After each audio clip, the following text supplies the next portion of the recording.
ò kì í ṣe ènìyàn.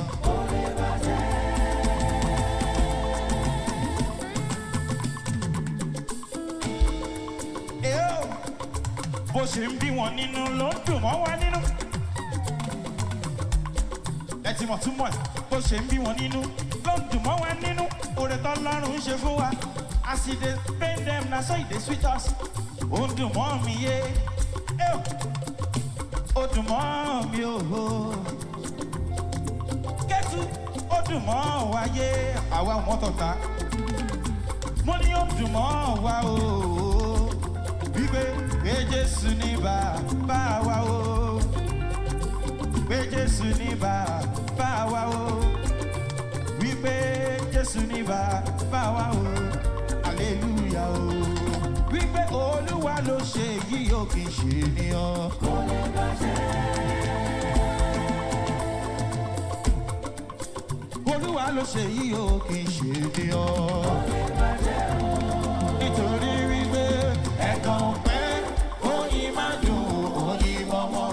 Ire Olú kò sẹ́ni tó lè dá dúró. Ìwọ̀n ìgbà tá ò lè fọwọ́ bókòrò. Ayọ̀ ìtura.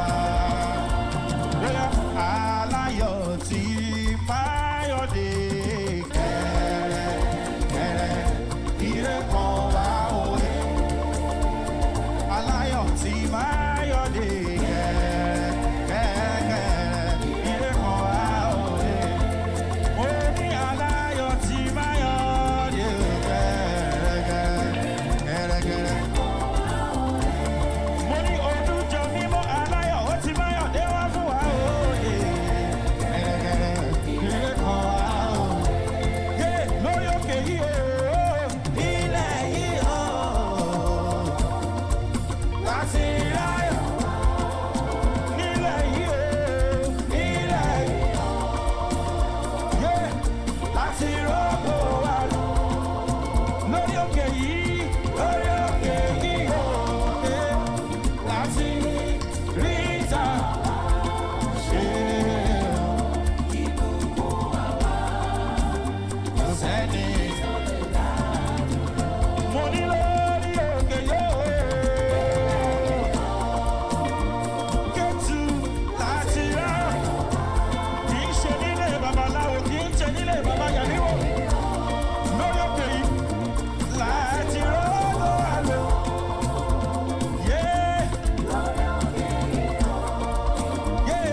Láti rí ìta wa. Ṣé ìbùkún àwa kò sẹ́ni. Tó bá jẹ́ bẹ́ẹ̀ Ọlọ́run o. Ọlọ́run o. Bàbá ẹ ṣé. Ẹ ṣé níbi ìtẹ̀ràn wà lọ́wọ́ dé. Olóko dídán. Ìwọ Ọlọ́run wa lórí ilẹ̀ yìí ní Kẹ́tù ọlọ́. Ìrẹ́ tó gbà fún ìfẹ́ ọ̀gá. Kó ṣe lórí wọn wọ́n ti wá gidigidi pé a kò lè ṣubú. Bọ́pẹ́ wá òye olóko dídán. Nítorí wípé ẹrú tó bá mọ̀ ọ́dún. Ẹ̀dá bá lè ronú jinlẹ̀. Amọ̀rẹ́ òye ọ̀pọ̀rẹ́. Ayé wa fi wá lérè pé kí la rí lọ́bẹ̀ tá fi wá rọ́wọ́. Ta ló dẹ̀ bá fún wa tó ní tọbẹ̀ ṣòro. Bẹ́ẹ̀kẹ́ ìdí ọpẹ́ wa àwa gangan lóye. Àmọ́ gbogbo wa tó tó ní wa ní wípé ogójì ọdún. Òun ló gbé 42 years àìsídúró. Ìjíjà ọlọ́tún ló sì. Síbẹ̀ yéyé. Àtúngbà yìí sí. Ìdí ọpẹ́ wa rí o. Ọlọ́run wa o. Ọlọ́run. Bàbá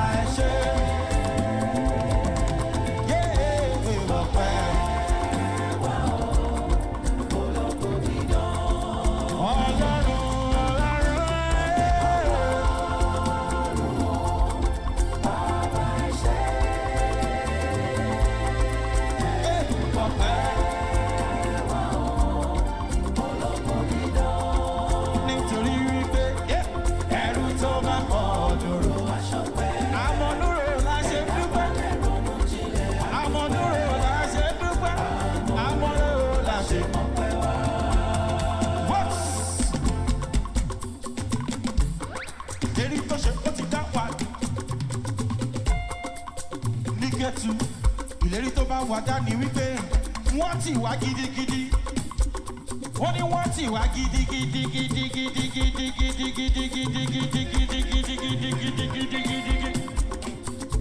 wọ́n ní wọ́n ti wá gidigidi káwa kó lè ṣubú àmọ́ olúwa ló ràn wá lọ́wọ́ ìlérí ò ìlérí májẹ̀mú tí ó bá wà yé látẹ̀tẹ̀ kan ṣe wípé kẹ́tù gbọ́dọ̀ ọ̀rọ̀ jáde àṣẹ sì tẹ̀lé torí pé tó bá ti sọ̀rọ̀ ó di dandan kó rí bẹ́ẹ̀ ìọ̀rọ̀ kan ló fi dáyé ó wá dá wa lé nìyàn ó tún bá padà máa jẹ̀mú ó fi wá jọba lórí ohun gbogbo ìlérí yìí dúró títí láì ìlérí májẹ̀mú tí ó bá wà dá yé látẹ̀tẹ̀ kọ́ ṣe wípé káwọn kò yẹ rárá kò yẹ kẹ́tù pariwo náà fòsókè pariwo nítorí bẹ́ẹ̀ ẹ̀yìn nìkan lọ ó ṣèlérí wípé káwọn bí ṣe kẹ́tùmọ̀ rẹ̀ ṣe yé ó ní ẹ̀yìn nìkan yé mo ṣe ní nígbà mo ṣe yé kí a sì jọba lórí iṣẹ́ ọwọ́ rẹ̀ táwọn.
Àfọ́pẹ́ owó oyè.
kọjọ́ máa yọ.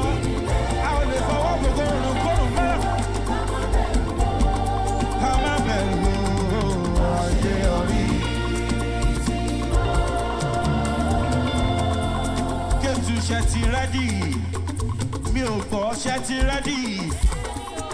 Are you ready? Are you ready to testify to the goodness of the Lord, to the unstoppable blessings of Jehovah, to the unquantifiable blessings of our Father, to the promises of Abraham's blessing upon us? Where we go? Watch it about the moon,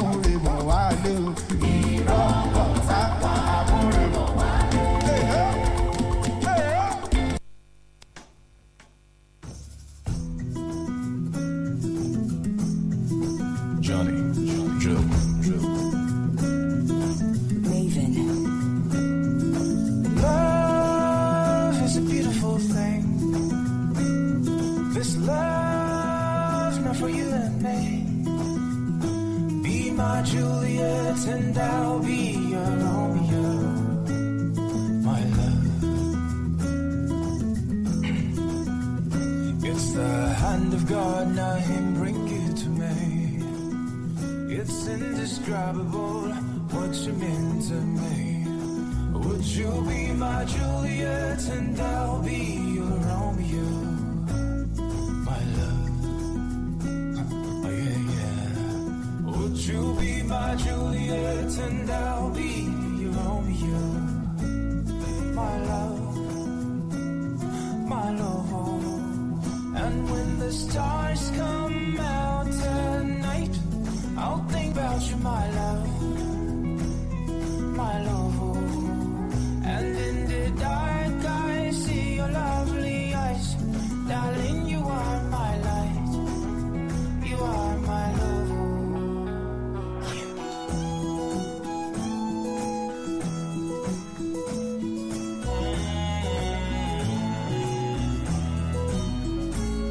Empty and I will find you everywhere you go. And like Chuck and Jake, our love will never grow old. Please be my Juliet and I'll be your Romeo, my love. Oh yeah, yeah. Would you be my Juliet and I'll be your Romeo, my love, my love. Stars come out at night, I'll be thinking about you, my love, my love. And in the dark I see your lovely eyes, darling, you are my light, you are my love. Take my hand and walk with me, my love. Just say what you want and I'll get it for you, my love. Take my all, I give it all, and take it back. All I want is your love. You can take my all, I give it all, and take it back. All I want is your love. All I want is your love. Oh yeah.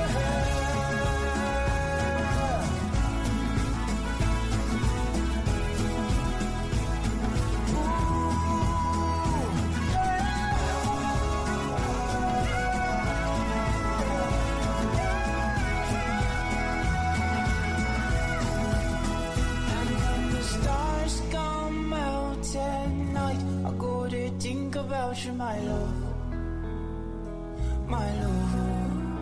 And in the dark I see your lovely eyes, darling, you are my light, you are my love, yeah. Be my Juliet and I'll be your Romeo, yeah, my love, you are my love. Would you be my Juliet and I'll be your Romeo?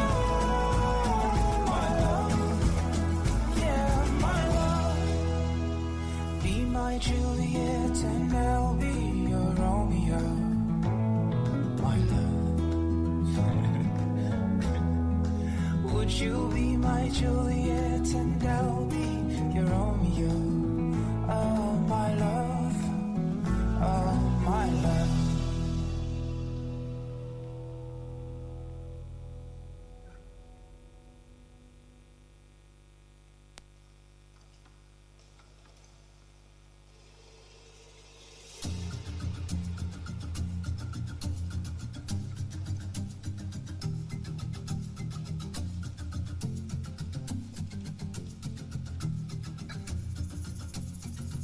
I don't know when I'm coming back.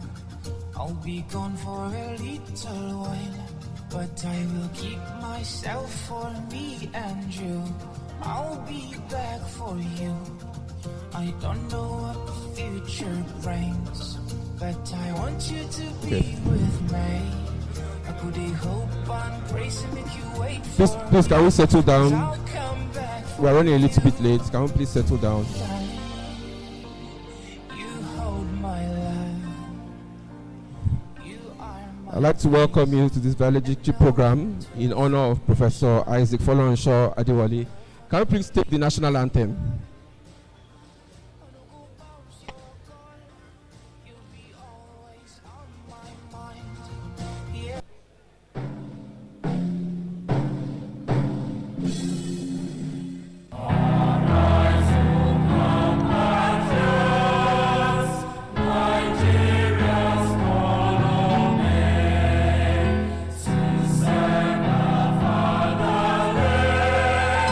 With love and strength.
Good morning, everybody.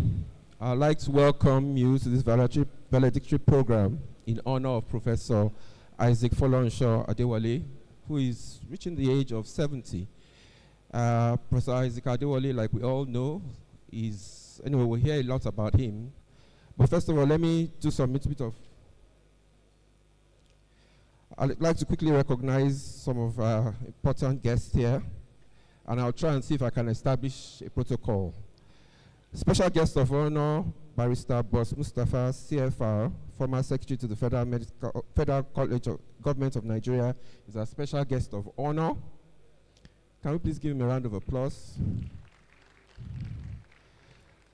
The chairman of this occasion is the Honorable Coordinating Minister of Health and Social Welfare, Professor Mohammed Ali Patti, CON. And with him is the Coordinating Minister of Health and Social Welfare, Dr. Alausa, please. Can we clap for him, please? Also on the high table is the Vice Chancellor of the University of Ibadan, Professor K. Adeboale, FAS MNI, who is the chief host of this event. We have the co-hosts, Professor Olayinka Omigbodu, FAS, Provost College of Medicine.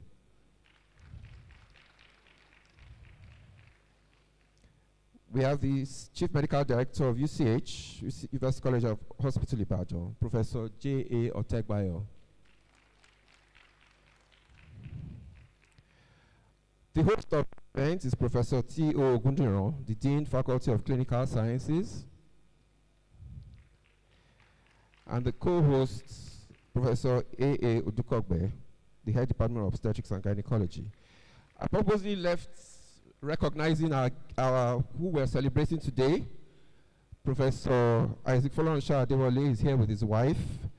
Professor Adewole is a former Minister of Health, former Vice Chancellor, former Minister of Health, the Federal Republic of Nigeria, former Vice Chancellor of the University of Ibadan, former Provost of the College of Medicine, University of Ibadan, a former Dean of the Faculty of Clinical Sciences, University of Ibadan, former Head of Department of the Obstetrics and Gynaecology, University of Ibadan, and I can go on and go on and go on. Please, can we please recognize, clap for him. There are so many people that are important here, but I would like to just say I recognize the Deputy Vice Chancellors of the University of Ibadan, the Honorable Commissioners of Health here present, the legislatures, the Permanent Secretaries and Director Generals who are too numerous to mention, the Royal Fathers, former Provosts of the College of Medicine, former Vice Chancellors, former Deans, you are all highly recognized. We are running short of time, so I want us to quickly move on to the next thing, which is the welcome address by the Head of Department of Obstetrics and Gynaecology, who is our host, Professor Akintunde Udukogbe.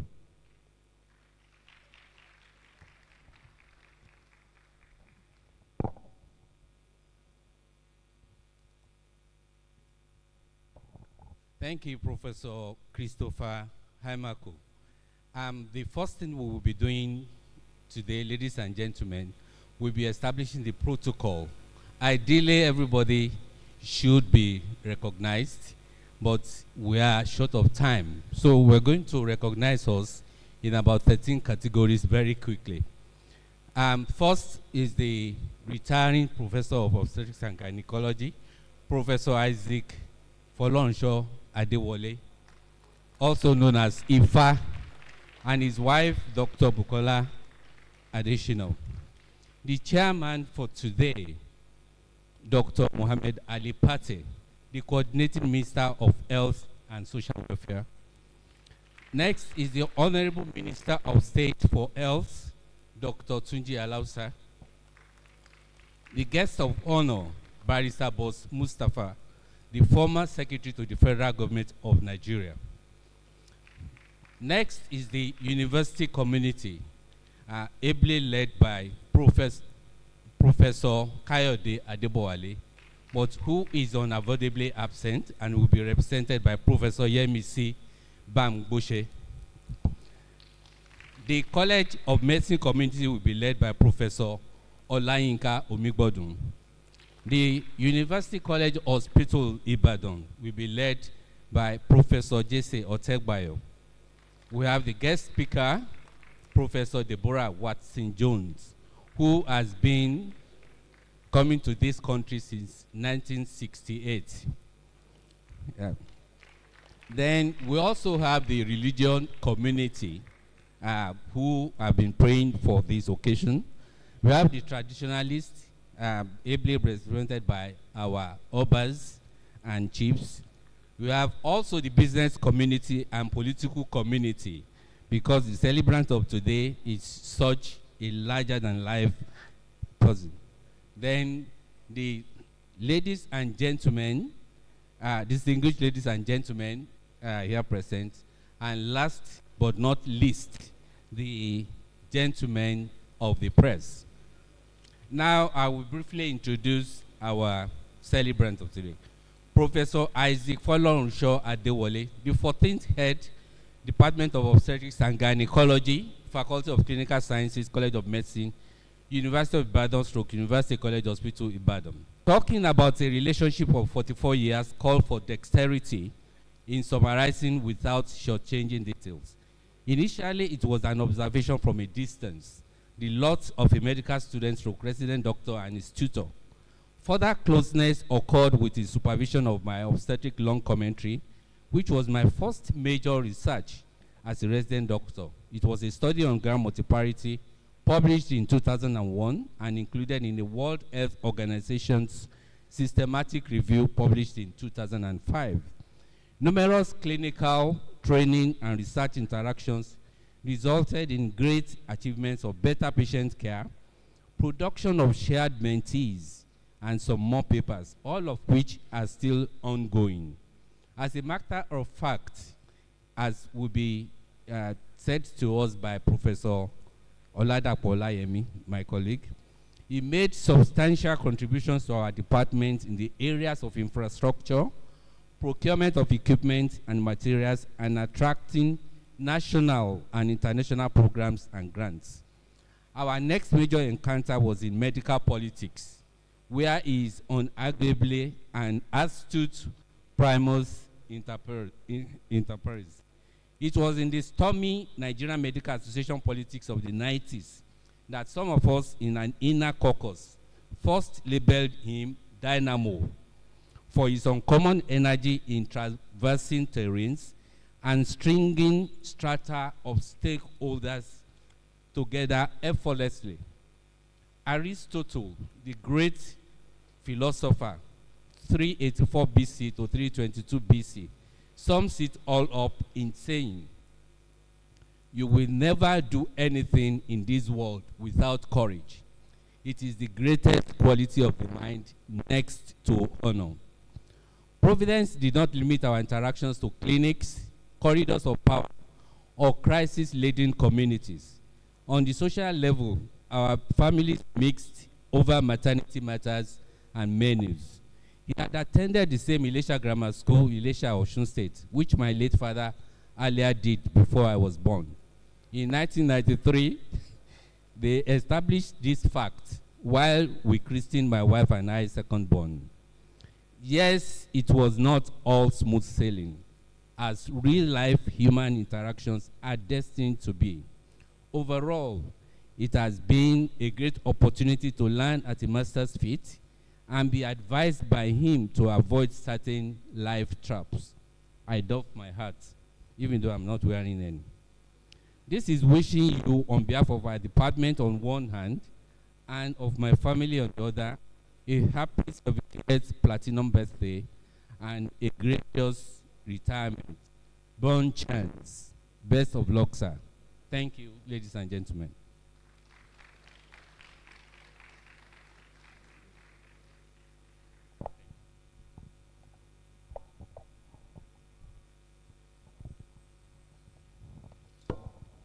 Thank you very much, sir. I quickly recognize the representative of the Executive Governor of Osun State, His Excellency Nuruddin Jackson Adeleke, who is represented by the CMD of the Osun State University Teaching Hospital, Professor Peter Bamidele Olaitan. Please, can you please clap for him? Also here is the Honorable Commissioner of Health for your state, Dr. Oluwashemi Ajetumobi. She's here with her permanent secretary. We have some international collaborators who have come into the country for this. We have Professor Phyllis Kanki of the Harvard School of Public Health, Professor Rob Murphy of the Northwestern University, Professor Li Fang Ho of the Northwestern University, and Olori Remi Olaitan of the APIN Public Health Initiatives. We have some royal fathers who are here. His Royal Highness, the Majesty Oba Ezekiel Babatola Oladele, the Olukpole of Ipole Ikiti, is here. And Chief Inka Fasui, the Ashiwaju of Ijesha Land, is also here. The Nigerian Medical Association President, Dr. Uche Ojima, is represented here by Dr. Akin Shodipo, a past chairman of Oyo State NMA. I would like to hand over the microphone to the chairman of this occasion, the Honorable Coordinating Minister of Health and Social Welfare, Federal Republic of Nigeria, Professor Mohammed Ali Pate, to give his opening remarks. Good morning, sir.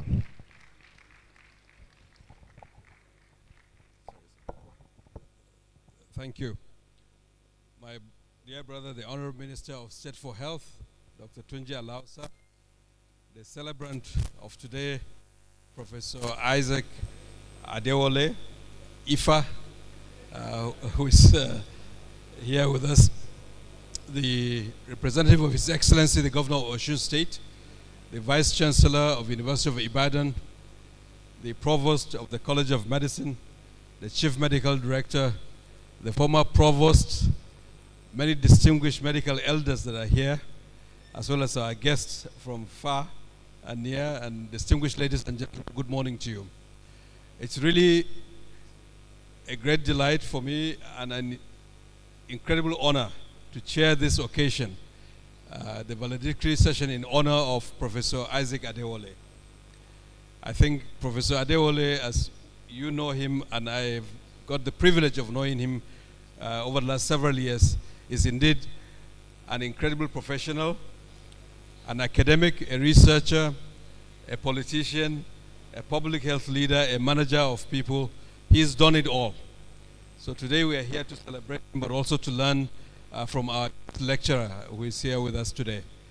I really want to appreciate him, and I will ask you to also give him a warm round of applause.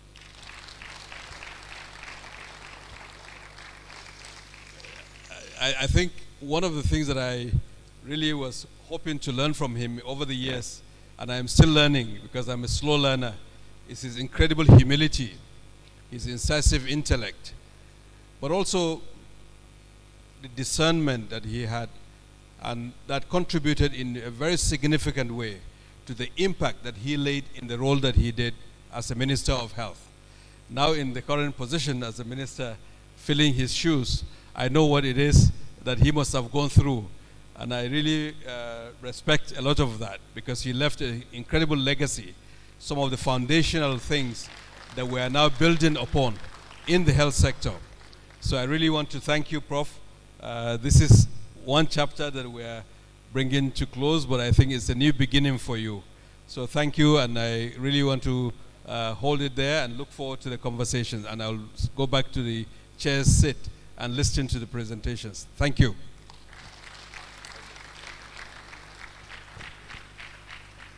Thank you very much, sir. That clap wasn't loud enough. Please, let's shake the roof. Thank you very much, sir. We'll now move on to the reading of the celebrant's profile. That profile is about, the summary is about 20 pages. The summary of the summary of the summary of the summary of the summary is what we are going to listen to. I'd like to call on Professor Oladapo Olayemi to please read the citation. of the celebrants. Please clap for him.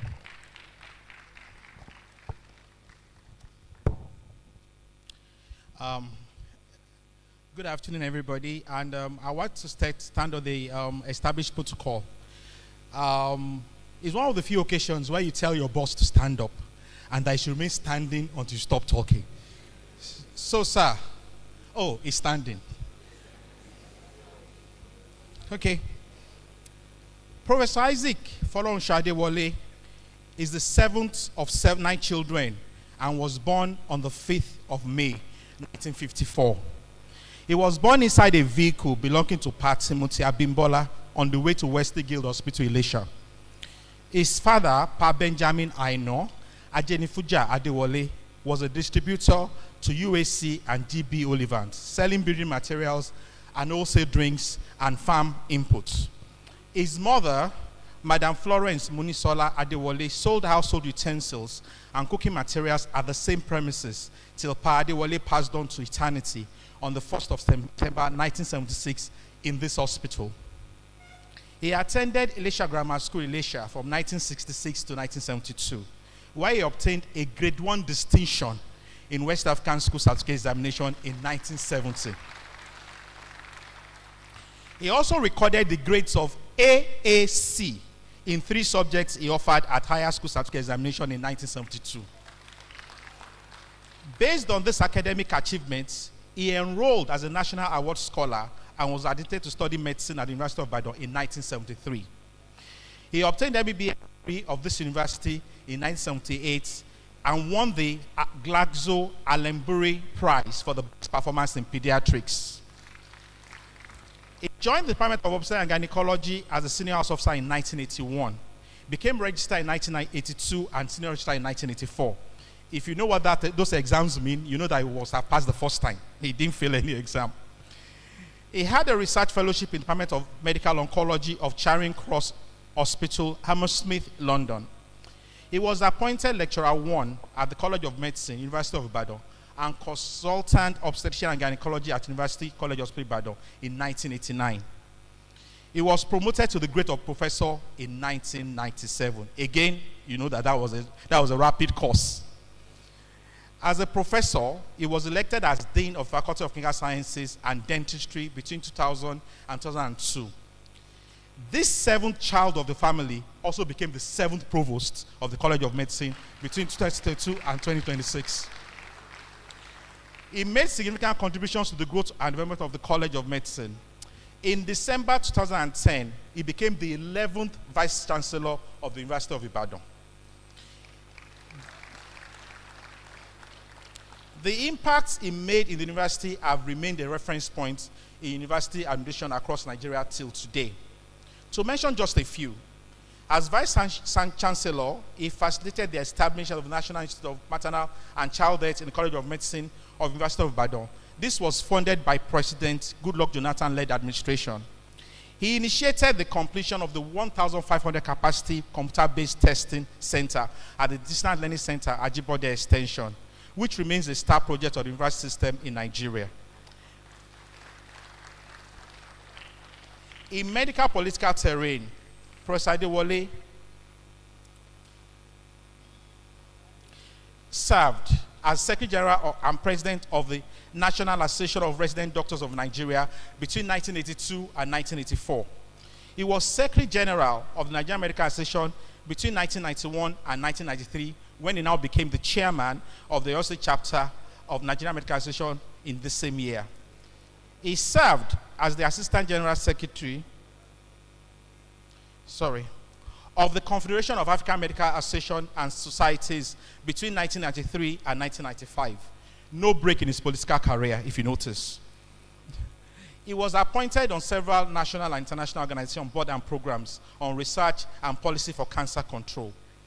Being a global health expert and leader, he remained an advocate of nationwide access to cervical cancer screening.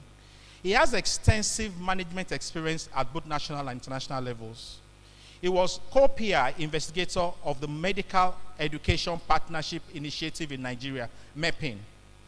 and the principal investigator of the Harvard U.S. President's Emergency Plan for AIDS Relief, PEPFAR, and the 18 Plus program.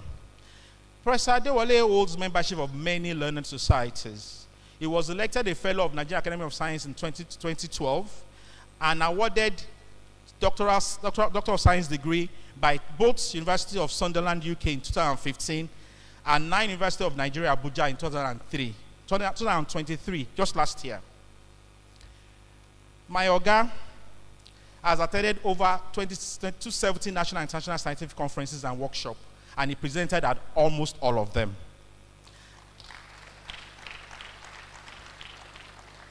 As a prolific researcher, he has authored more than, I think I need to pause if I call the number. As a prolific researcher, he has authored more than 250 publications in topics such as cervical cancer, sexual and reproductive health and rights, abortion, HIV, and human papillomavirus. He is the recipient of the Guttmacher Institute Bixby's Leadership Fellowship in Reproductive Health Prize in 2008. He was a former chair of the Sub-Saharan African Cervical Cancer Workshop Group.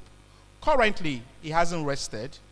He's a senior health consultant to the African Center for Disease Control, our own African CDC, member of the Board of Trustees of the IPPF, and chair of the governing board of SEMA Reproductive Health. He has been external examiner to many universities and he examines in both the National and Postgraduate and the West African College of Surgeons. He has also assessed many universities as professors in Africa and USA.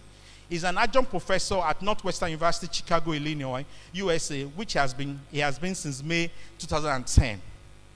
Professor Adewole served as a member of the governing council of several universities, including the Adeleke University Ede and the multi-campus AU-sponsored Pan-African University.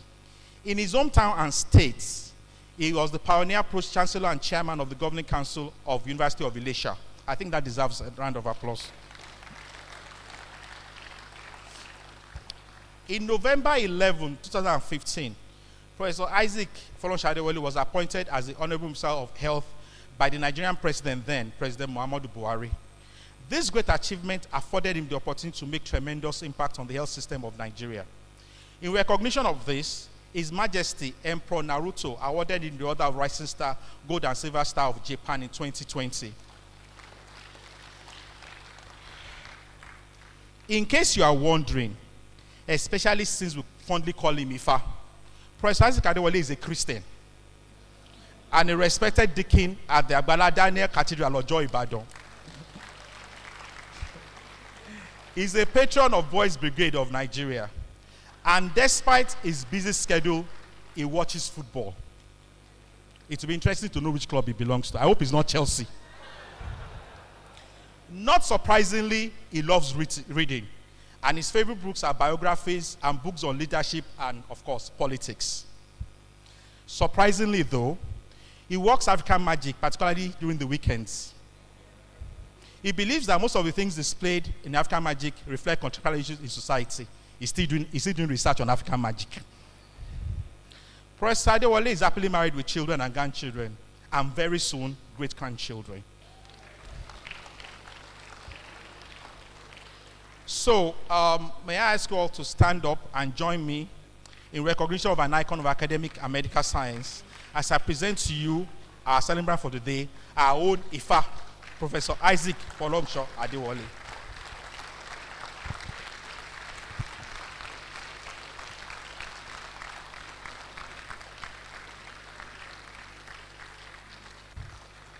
Thank you very much, Professor Olayemi, for that very, very short version of his citation. I'd like to recognize past Chief Medical Directors of the University of Ibadan. Professor Emeritus Professor Oluwale Akonde is here. Can we clap for him? Professor Olajide Ajayi is here. Professor Abiodun Ilesanmi is also here. And Professor Temitope Alonge is here. Please don't be offended, though. Everybody here is important. I'm trying to make sure I don't offend anybody. The DJ Naima Maogasa, Professor Babatunde Salako is here. DJ Naka, Dr. Temitope Ilori, she's also here. The Chairman, National Association of Academic Technologies, NATS, UI branch, Comrade Yahaya W. Paul is here. And then the immediate past registrar of the University of Ibadan, Mrs. Olubumi Faloyi. Past president of ARF, Professor Ladipo is also here. We have past provost here. We have Professor Ojengbede, sir. You are recognized. Professor Omigbodu, sir. You are recognized. A lot of CMDs are here. I don't, and vice chancellors, I don't want to offend anybody by missing anybody's name, so I'll just leave it like that. So we'll take some goodwill messages. I please appeal to those giving goodwill messages to please try to keep to 3 minutes because our guests are flying out very soon, so we don't want to miss out on the event. I'll first call on the Dean, Faculty of Clinical Sciences, University of Ibadan, for your short goodwill message, sir.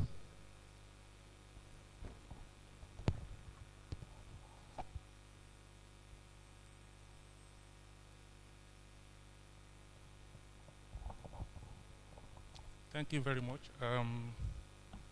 In case anybody is wondering, the name of the Dean Faculty of Clinical Sciences is Professor Ogunlesi, and I remain Professor Ladokun. I'm just here to present his goodwill message. The Honorable Coordinating Minister of Health and Social Welfare, Minister of State, Health, Dr. Tunji Alausa, the celebrant of today, our Oga. Now, on occasions like this, it's very difficult to go through the protocol without stumbling. So I will just say, while resting on, I think I will stand beside the existing protocol. If I stand on the existing protocol, that protocol may not survive.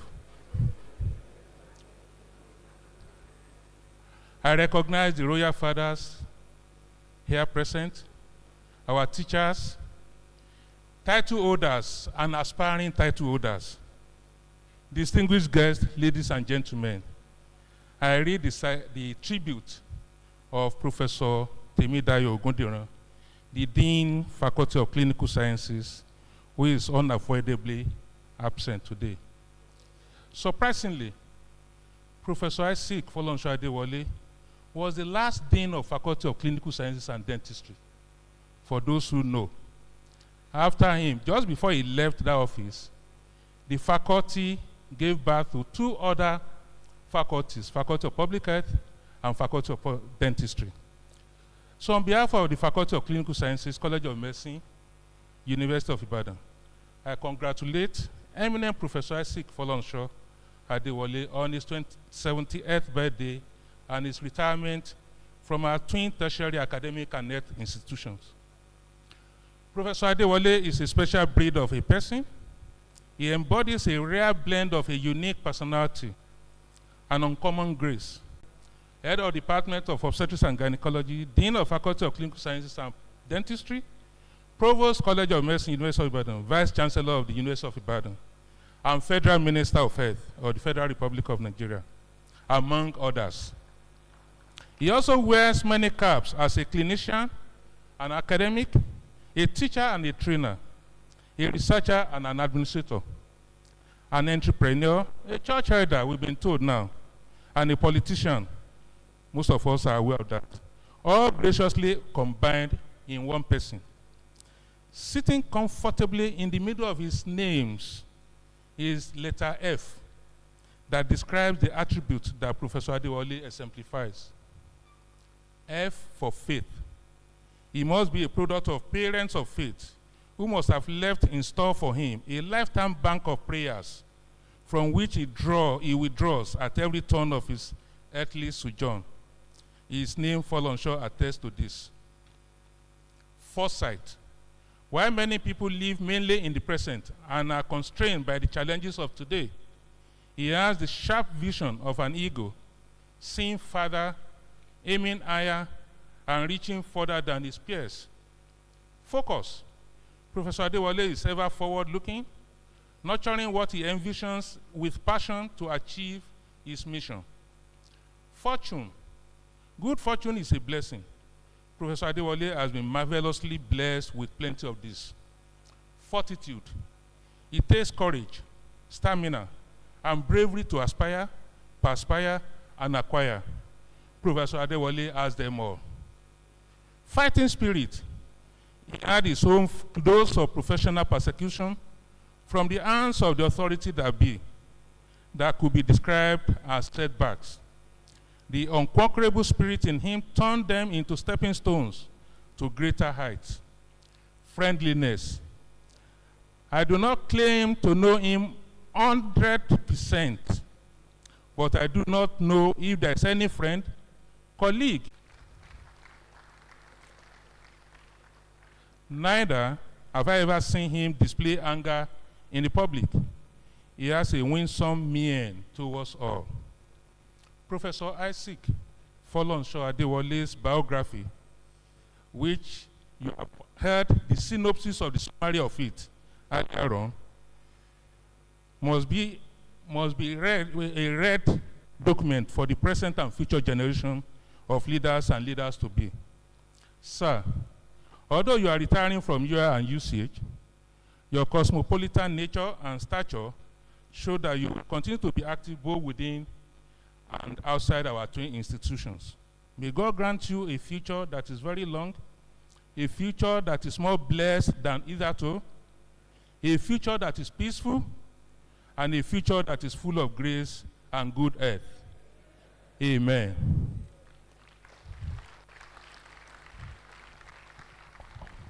Thank you very much, sir. Chief Medical, I would like to call on Chief Medical Director of University College Hospital, Professor Tegbayo, sir.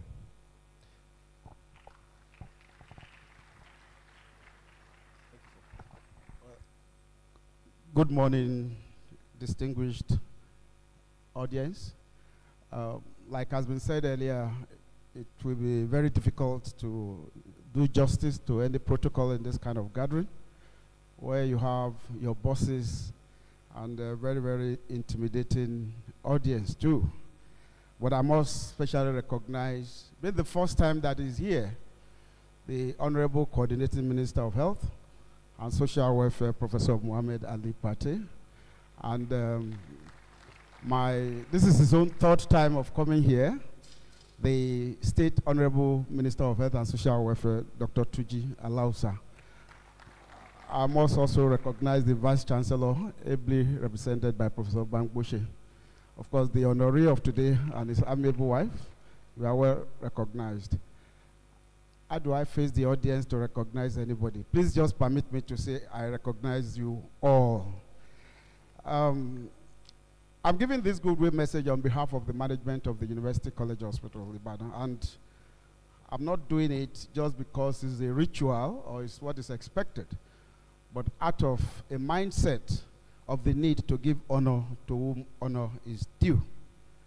And I will read the short speech I've prepared and later give a personal touch.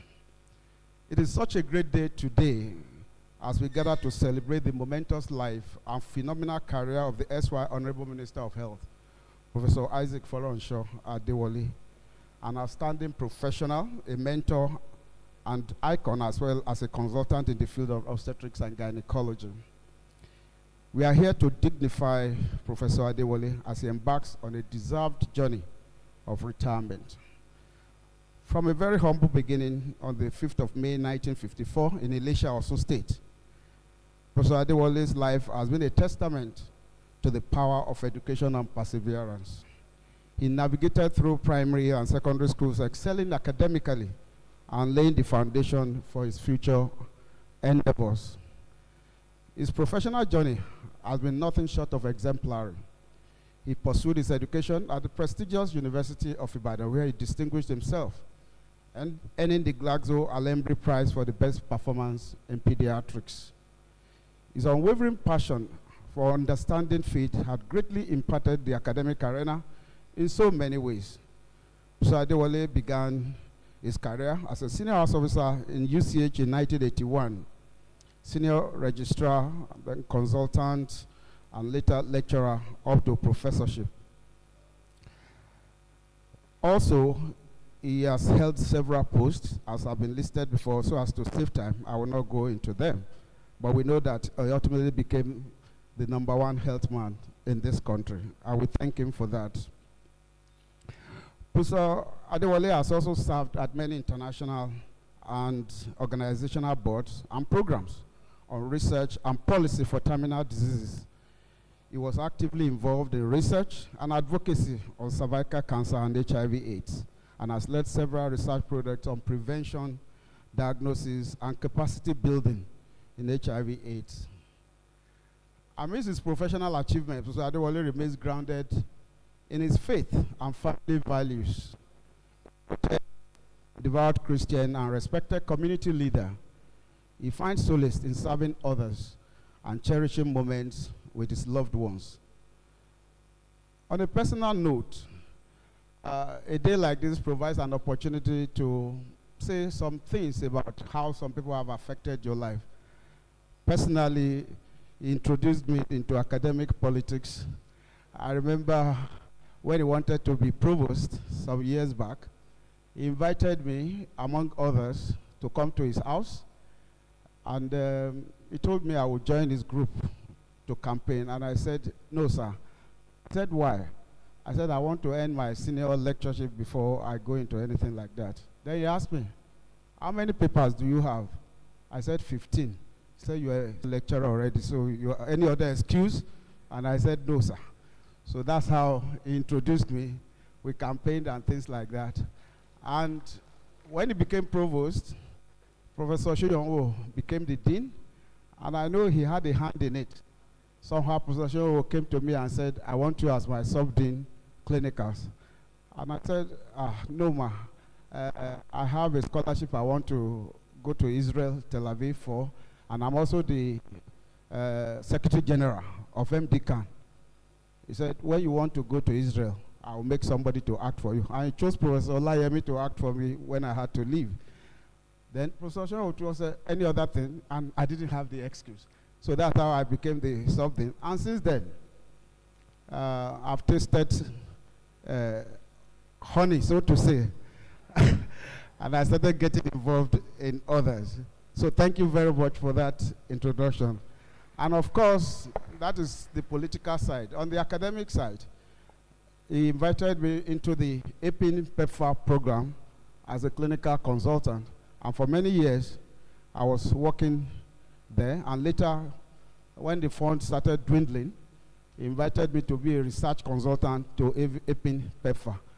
And together with him and many others, I became an author with international personalities like Professor Phyllis Kanki, Professor Rob Murphy, and Dr. Babafemi Taiwo. And all this played a key role in my becoming a professor at the University of Ibadan. So I thank you again, sir.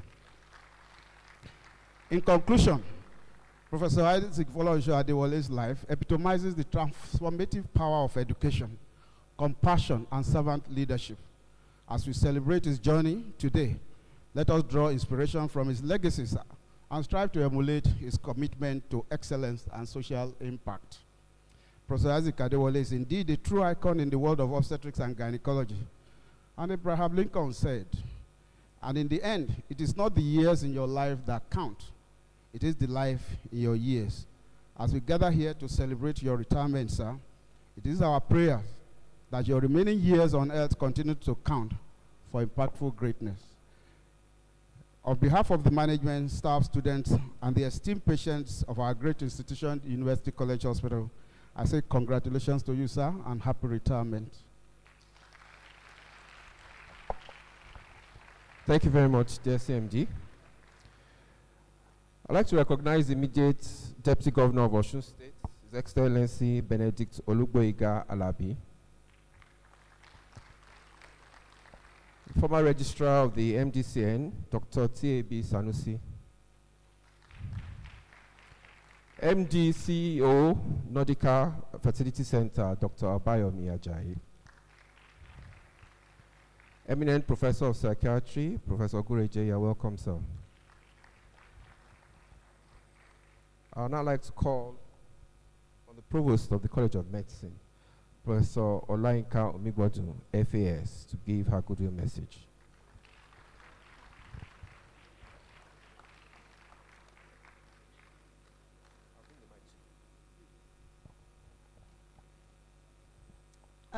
We have 3 minutes, right? Okay, thank you very much. I'm also grateful to Professor Otegbayo for sharing the members of the campaign team of the our honoree of today. The chairman of this great valedictory program in honor of our very own Professor Isaac Folorunso Adewole, FAS, the Honorable Coordinating Minister of Health and Social Welfare of the Federal Republic of Nigeria, Professor Mohammed Ali Pete, CON, the Minister of State for Health, Dr. Tunji Alausa, and thank you so much. It was wonderful meeting with you in your office the other day, and I believe great things will come from that. The Vice Chancellor of the University of Ibadan, Nigeria's first and best, Professor Kayode Adebowale, FAS, MMI, ably represented by our very own Professor Oluyemisi Bangbose, SAN, the special guest of honor and former Secretary to the Government, Barrister Boss Mustafa, CFR. I must at this point also stand on the existing protocols, but here with me are several of our elders. I can see here the pioneer provost of the and CMD, that combined role, provost and CMD, Emeritus Professor Oluwale Akonde. Acknowledge you, sir. Thank you for being a blessing to your generation and for coming here today. I must also acknowledge all the past CMDs. I can see my daddy, Professor Jide Ajayi, and all our past provosts. I acknowledge all the past provosts who are here, starting with Professor Ojengbede, Professor Shokumbi. I must acknowledge Professor Akinyinka Omigbodo, FAS. Thank you so much. And Professor Shagun Akinyinka, Professor Salako, and of course, Professor Bumi Olaupa. Our provosts past provosts have our clothing of protection, so I must acknowledge them. Thank you so much. And our teachers, I can see my teacher from medical school, Professor Ladipo, and everyone that is here. As I round up this talk, I want to invite the Deputy Provost and members of ESCO to join me very quickly. Today is a very special day, and I just want to, this very short message is titled, Him who the Lord hath bestowed grace, favor, and honor. Him whom the Lord had bestowed grace, favor, and honor. And that's you, sir. I'm deeply honored to be given the opportunity to give this short goodwill message at the valedictory program of him who the Lord had bestowed grace, honor, and favor. For indeed, Professor Adewole, sir, you have received much grace, much favor, and much honor from the living God. Indeed, the Lord had singled you out for favor over and above your peers. And he had given you several talents and gifts. And I'll just share a few of them. The first is that you have the gift, the people connection gift. The people connection gift. You have a way, sir, to make people feel extra special. And you have used this gift to your advantage. You remember everyone's names, and that was said. And you shake hands, and you give eye-to-eye contact with people as if you know them and know them very well. You make people feel recognized and appreciated. Not everyone has this gift. It is a gift from God.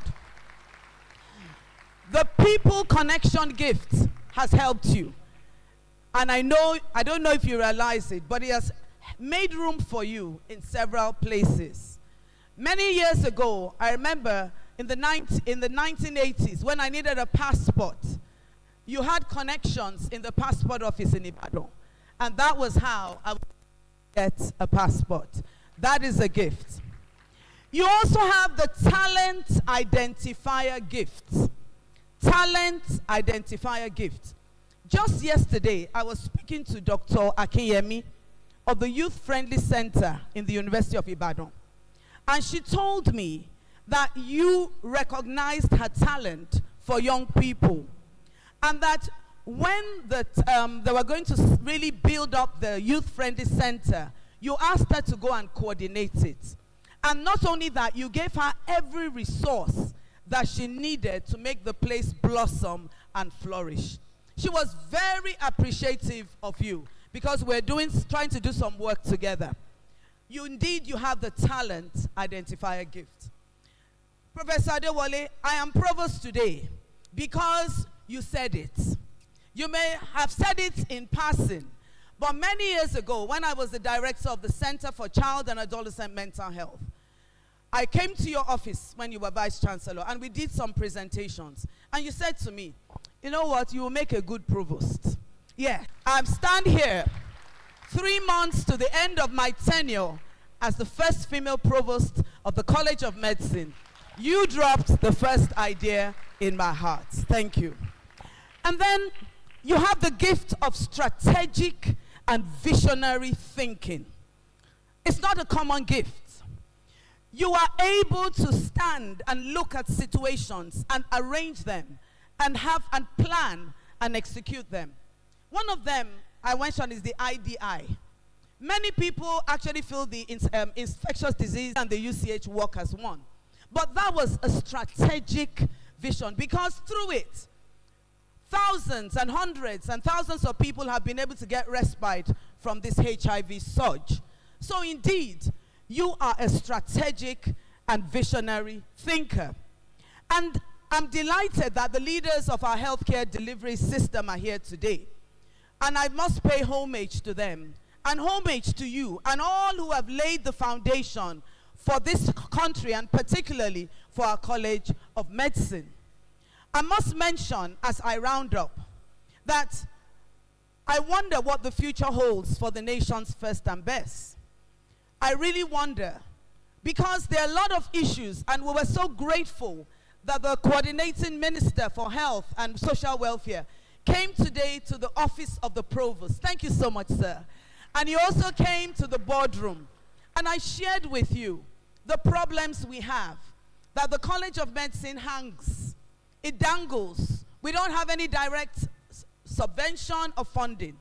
Of course, we are grateful to our Chief Medical Director and to the Vice Chancellor for being so wonderful. But to be able to really develop, you need your own budget. I'm 3 months living, so it's not about me. It's about the institution. The other thing I mentioned was that our research grants are still in the Treasury single account. It is a problem. And finally, I must say that our alumni have been our clothing of funding and protection.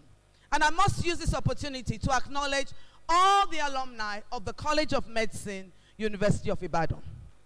Yes, the Honorable Coordinating Minister of Health and Social Welfare. We are fortunate to have had in the college a man much endowed with talent and favor from above, and who indicates from his awesome documentary to be released today, we have a documentary on him. He's one of the few who graduated from this university in the class of 1978. And he went abroad and came back. And I know there are many others, a few others from his class here. He has numerous talents: the people connection, talent identifier, strategic visionary thinking. He has been singled out and favored over and above his peers. He must not be allowed to retire, but he moved into other areas of service, because indeed this nation needs people like that. I'm reminded of these verses from my favorite book. A man's gift makes room for him and bringeth him before great men. A gift opens doors for a man and brings him before the great. Stand before kings, he will not stand before mere men. This is the story of Professor Adewole, born in a moving car. Yes. And I end this with your favorite quote from my favorite book. From Genesis 18:14. Is anything too hard for the Lord. At this point in time, I want to invite you, 1 minute. We want to invite you and welcome you into our living legends, all our people who have worked so hard. When they move out, they don't move out. They move into the living legend group. I know you don't want it. You wanted it, but it will be 1 minute. I would have loved to invite our living legends, but because of time. So I want to invite you. And I'm going to ask the Deputy Provost, Secretary to the College, and members of ESCO. Let's stay. Sir, please come to the center. And our Students' Welfare Director, you're doing a great job. Yes. So all of us here, let's hold it. And we're going to, all of us want to say, sir, thank you. You've been a blessing to your generation. So we welcome you to a living legend of the College of Medicine, University of Ibadan. And of course, we have other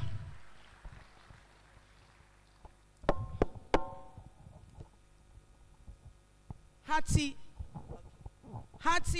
congratulations, Professor Isaac Folorunso Adewole, on your 70th birthday, which comes up on Sunday. And formal moving into a new season from the service of the College of Medicine. We are profoundly grateful and wish you abundant happiness in this new season of your life. God bless you.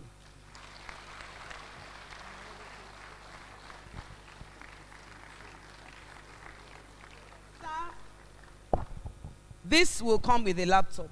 But you know, you remember the last time. But let me keep it for, it's part of your loot. You come for the laptop. And we have, you know, first and best. This nice, so that when, yes. So that when you are relaxing, going to the farm, you say you are moving into farming. So thank you very, very much. ESCO, let's take TP. And of course, to keep lots of money.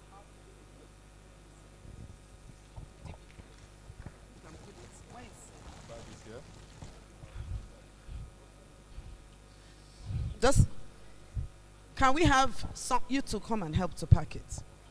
I was told that we're running out of time. Secretary to the college, you need to join this photograph. Yes, Secretary to the college. So, this is the College of Medicine, University of Ibadan Executive Committee, wishing our legend, after a colossus academic journey, great peace and joy in this new season.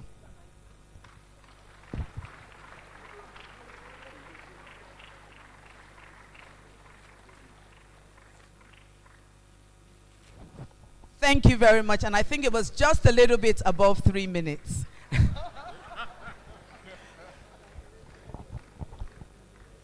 Thank you, Ma. Can you please give her a round of applause, please? That was a nice ceremony.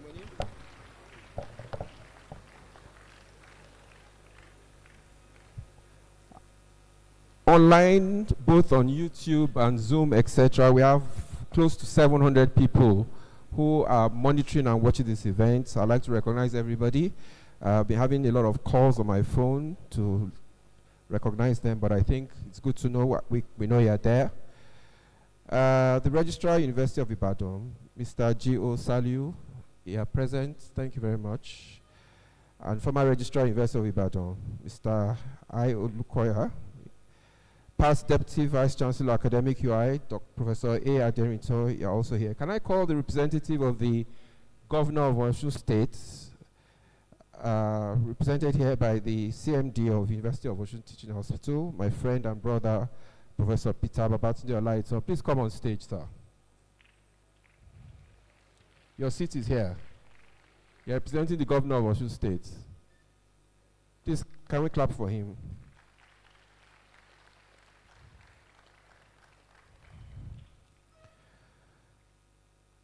Also like to recognize the Honorable Commissioner of Health of Ogun State, Dr. Oluwatomi Koka.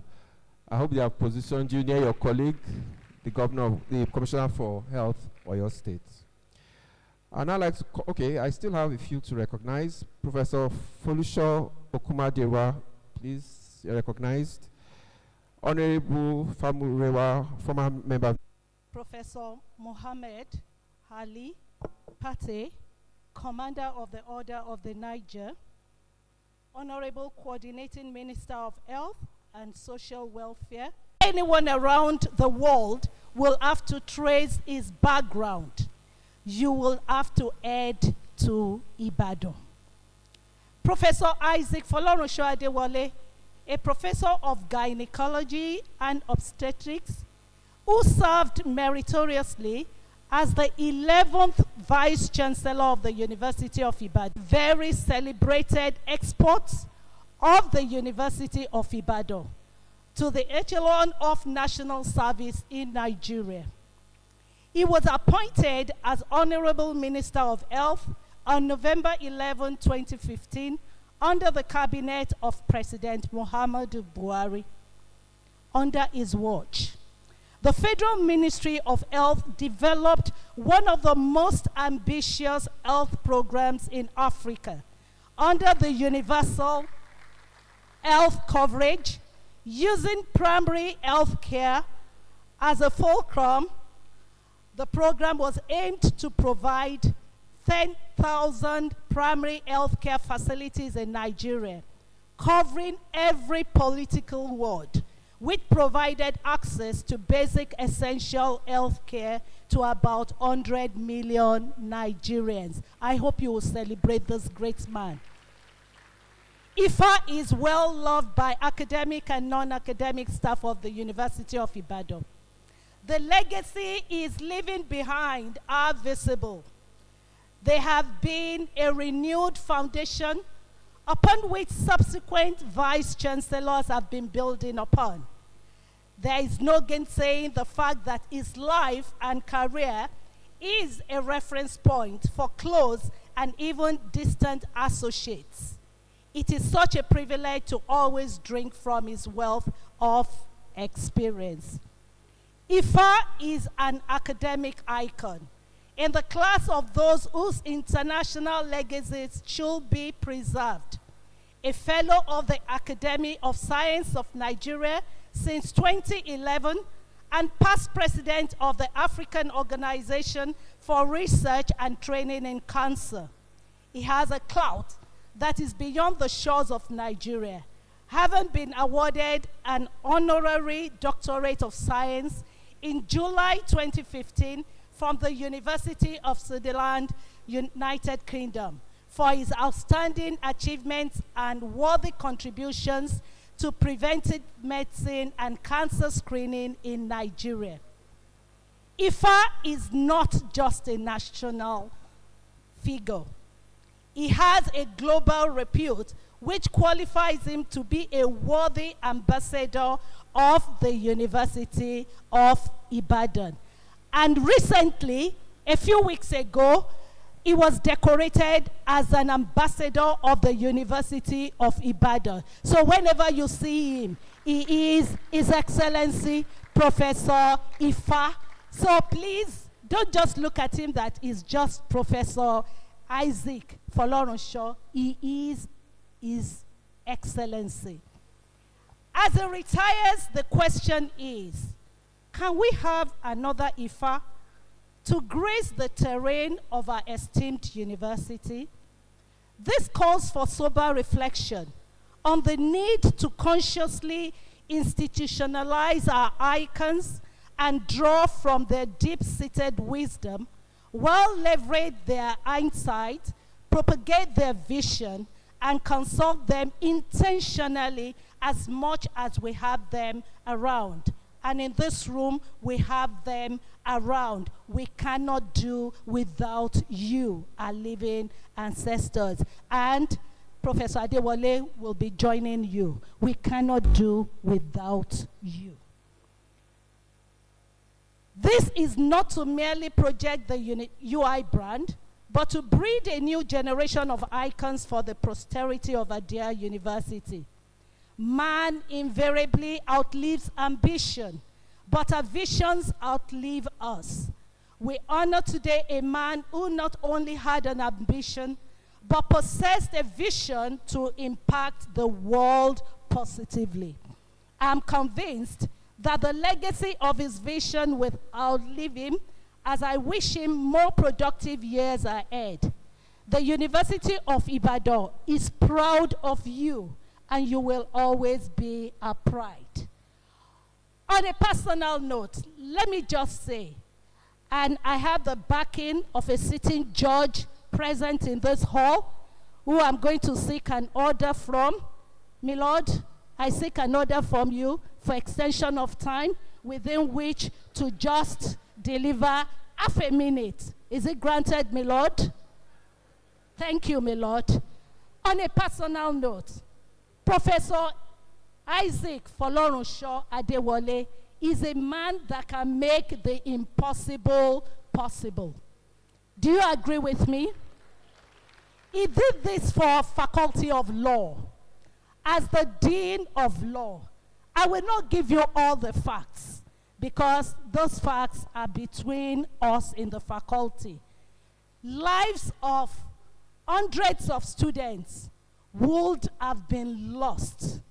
But as Vice Chancellor, Professor Isaac Folorunso Adewole stood up and did what no man could do. He brought smiles to the faces of parents and for students. You know what I'm talking about, sir. Let's keep it a secret here. But he's a man that can make impossible possible. We celebrate you in the faculty. We celebrate you in the university. That is on a personal note. And thank you for being there for all of us. Thank you.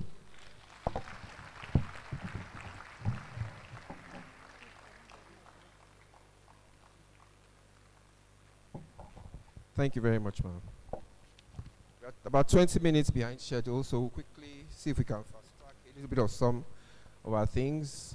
Let me quickly recognize, sorry I missed you earlier on, I was supposed to have done that. Professor Temitayo Shokunbi, former Provost, College of Medicine. Vice Chancellor of the Federal University of Medical Sciences, Ilara Ogun, Professor Lasisi. The President of ICOMA Worldwide is online, Professor Oladipo Otolorin. I recognize you, sir. And the former CMAC of the University College Hospital, Professor Adeni Ajinipekun. I recognize you, sir.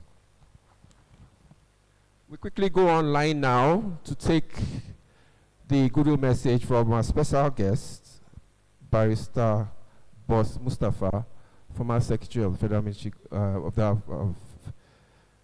Secretary to the Government of the Federal Republic of Nigeria. He's online. Can we take his message? Your Excellencies, distinguished ladies and gentlemen, thank you for inviting me as special guest of honor on this momentous occasion to celebrate the profound impact of Professor Isaac Adewole on our public health environment, particularly in the realm of emerging diseases in Nigeria. Professor Adewole has had a distinguished career spanning over 4 decades as a foremost obstetrician, academician, administrator, and clinical teacher in Nigeria's primary tertiary center, the University of Ibadan. As you are aware, Professor Adewole came to national limelight in 2015 when he joined President Muhammad Buhari's administration as the Honorable Minister of Health and a member of the Federal Executive Council. Here we witnessed a perfect match, a capable, focused, and determined professional who proved his mettle in every aspect of his job. However, few people are aware of his immense contribution to HIV/AIDS control in Nigeria before he became a minister, an area for which I have responsibility as the reporting authority for NACA. Thanks to Professor Adewole's pioneering leadership of the Prevention of Mother-to-Child Transmission National Task Force from 2003 to 2011. Fewer children now are being born with HIV in Nigeria. Therefore, it came as no surprise that as Minister of Health, he worked closely with the former DG of NACA, Dr. Sani Aliu, to ensure the successful delivery of the Nigerian AIDS Indicator and Impact Survey (NICE), till date the world's largest HIV-specific survey. This survey was a game changer that placed Nigeria on the map as a success story in demonstrating how effective use of data can significantly impact pandemic response. As a result of the survey, Nigeria was able to double the number of people living with HIV on treatment to almost 1.6 million over a 4-year period, an immense achievement acclaimed globally. For the first time, Nigeria has now joined other countries on the road to achieving UNAIDS 99 target, aiming to eliminate AIDS by 2030. Nigeria's COVID-19 national response was led by the Presidential Task Force on COVID-19, which I had the privilege of chairing. Initially, there was public concern regarding the potential impact of this pandemic on the nation's fragile health system. However, these concerns were mitigated due to the robustness of the planning, delivery, and coordination functions of the Presidential Task Force. The Nigerian Center for Disease Control played a central role in this response. We couldn't have achieved that. What we did without the existence of this national critical public health institution. It was thanks to Professor Adewole's leadership as Minister of Health that the NCDC Act received legislative approval from the National Assembly. I recall the opposition to the creation of a new health agency from various quarters at that time. But Professor Adewole had the foresight to anticipate future needs and build the momentum to overcome these obstacles, resulting in the establishment of the NCDC that we have today. In the dynamic landscape of public health, where the battle against emerging diseases is incessant, Professor Adewole has been a beacon of dedication and expertise. It is therefore apt the understanding of emerging diseases in Nigeria have laid the foundation for future generations to build upon. As he embarks on this new chapter in his life, we wish him every success and happiness. Congratulations, sir. Thank you for your kind attention. God bless you.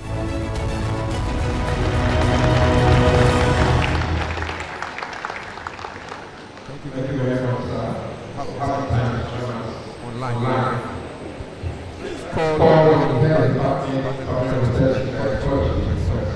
Akintunde Ogunlesi, please give us a reading of the citation of the guest.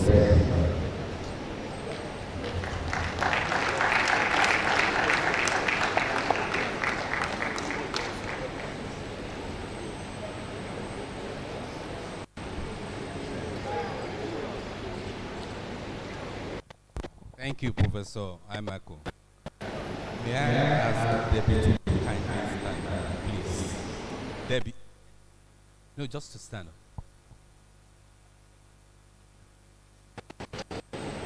Well, still standing by the existing protocol, we want to say a few words about Professor Deborah Watson-Jones.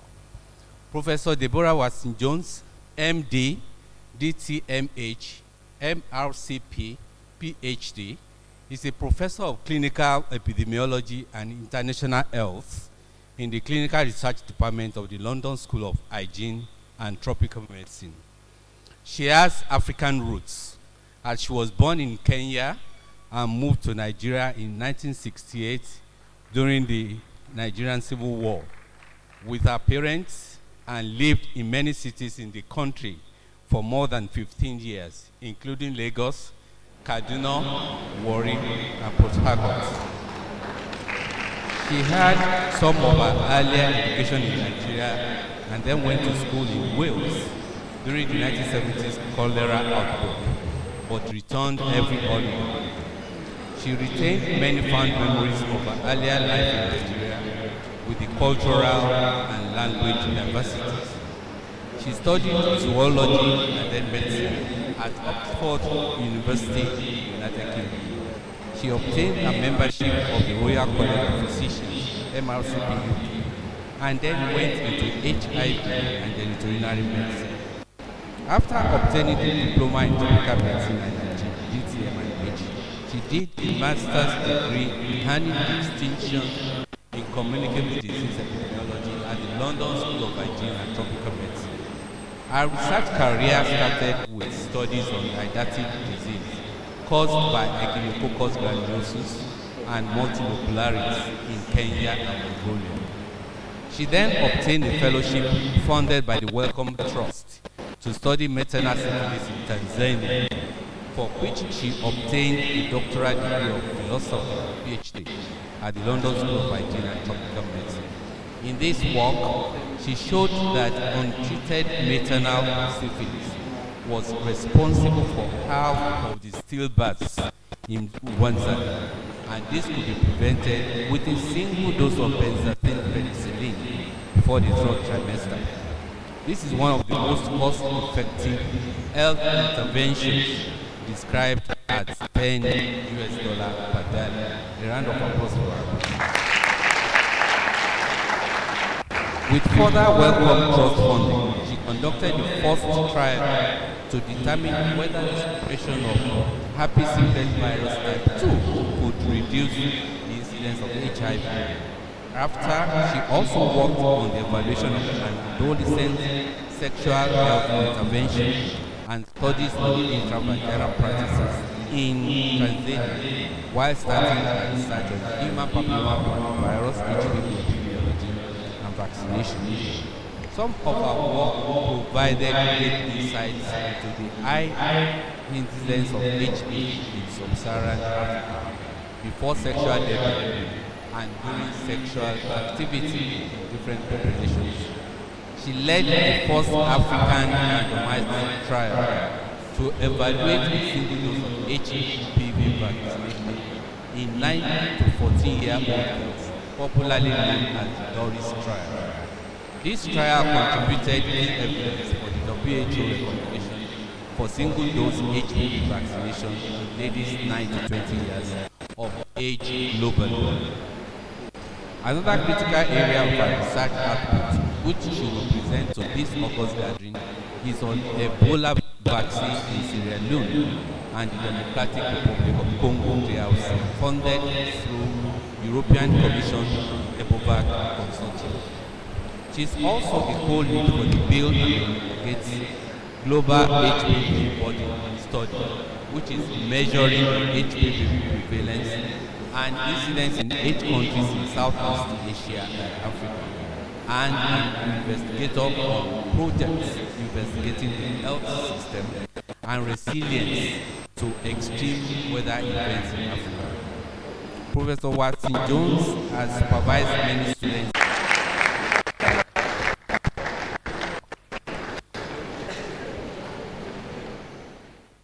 Thank you very much for that very kind introduction.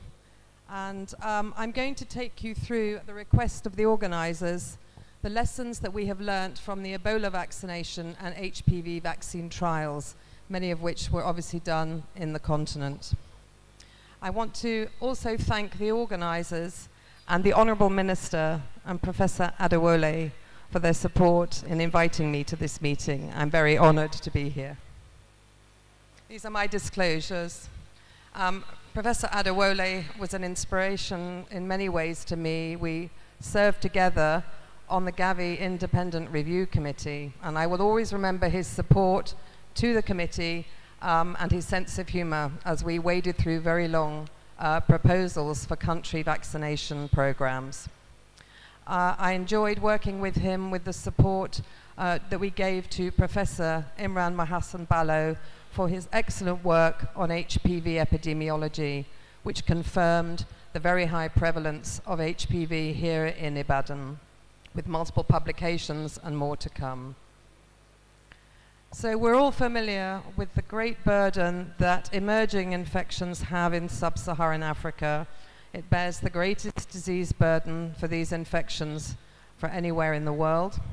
But what I really want to flag is that we have to deal in the continent with multiple public health emergencies, often at the same time.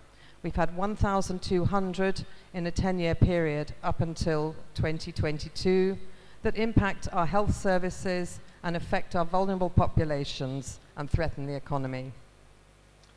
So these two viruses are very different. I work on both of them. And what I want to really flag to you is just a few key differences that have affected the way we have developed the vaccines. HPV is global. There were 43 million infections alone estimated in 2018. By contrast, Ebola is very restricted. It's a terrifying disease, but we've only had 35,000 cases. They both have the potential to spread by contact. HPV is sexually transmitted, and Ebola is by direct skin contact and contact with body fluids and rare sexual transmission. We have differences in the times that we get for symptoms appearing. It's much longer for HPV, and many will be undetected, many infections, and most of these will clear through our immune system. But in Ebola, the symptoms do appear quickly, and we think there are now probably some asymptomatic exposures from our serology results in some of our trials in West Africa. The case fatality rate for Ebola is still terrifyingly high, on average 66% in some outbreaks, but it is falling with better treatments. We don't really know the current case fatality rate for HPV. It's high in HIV positives if their cancers move aggressively and they don't get screened and treated. We have had speedy and steady vaccine research over many years for HPV, progressing in a slow and organized fashion. But vaccine for research for Ebola was for an emergency. It was much more urgent, and it faced many challenges. As a result of which, we have good vaccine deployment for HPV, and less so, I think, for Ebola. We've had the vaccines for emerging infections for many years. The first were in 1895 for cholera. We had the first sexually transmitted disease vaccine for hepatitis B in the 80s. And now we have HPV and Ebola vaccines and other vaccines coming through, and of course the successful SARS-CoV-2 prophylactic vaccines. So why did we go for HPV vaccine? What was the reason? And the major reason was the severe burden of cervical cancer. It was estimated that we had over 600,000 cases and over nearly 350,000 deaths in 2022 from this horrible disease. It's the fourth most common cancer in the women, and it's the greatest cause of age-weighted life years lost in the developing world. We're expecting the cases to rise over the next decade with the way the population pyramid is. We have a large cohort of women who have not had vaccine who are aging into the age where they will develop cancer. And it's a silent cancer with screening not implemented in many settings. Since 1974, we've had the link with the virus HPV, which is the most common sexually transmitted virus. Of the 13 high-risk types, 2 will cause 70% of our cancers. That's HPV 16 and HPV 18. In this room, 80% of people will catch one or more HPV viruses, but you will clear them with your immune systems. It's only the few people that go on to have persistent infection that can develop cancer. So it's not an emerging infection, but it is preventable through vaccination. This graph and this map just show you the orange countries where cervical cancer continues to be the most important and most high incidence cancer in women, and a large part of that is in Central and Sub-Saharan Africa.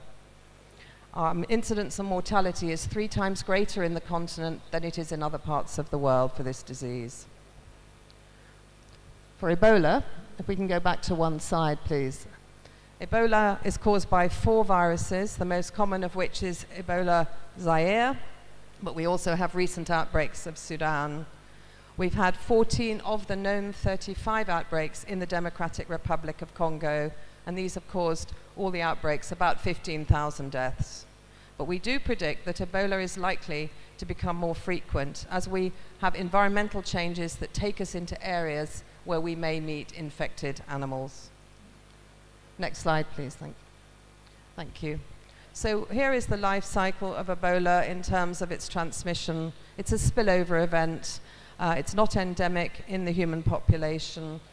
You come into contact with an animal or its body fluids, the person gets infected, transmits quickly before they develop symptoms, in many cases, or mild symptoms, they start to transmit into the household and to healthcare workers and people who look after the burial practices. For the survivors, there is stigma, some chronic health problems, and now we know that Ebola can persist in semen for many months, so they must abstain from sex or use condoms regularly. For our Ebola outbreaks, these are fairly restricted in geographical areas, mainly in Central Africa and West Africa. But if we look at the next slide, Oxford University have mapped the ecological and wildlife systems where Ebola can be found in wildlife and in the right kinds of environments. And I want to point out that 22 million people live in these environments and are potentially at risk for future Ebola outbreaks. So the outbreaks are not going to go away. So now we'll look at the vaccines. So the HPV vaccine is a fantastic vaccine. It's made of the outer coat protein of the virus. These proteins self-assemble into virus-like particles. We have 6 vaccines licensed, mainly for the prevention of cervical cancer and lesions caused by high-risk HPV. The first studies, the first trials, looked at how many doses we should give, and it was licensed as a 3-dose vaccine based on studies initially in non-human primates and then in humans, where we get a very good response from the first dose, but increased antibody titers, as shown with the arrows on the graph, with higher doses. So the vaccines moved, next slide please, into a 3-dose schedule with the aim to generate high avidity antibodies and a large memory B-cell pool.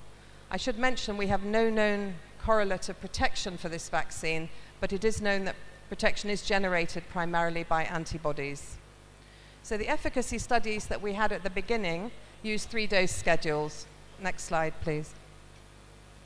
And just to point out on this, there are 3 vaccines that were tested originally, the bivalent, the quadrivalent, and the 9-valent vaccines.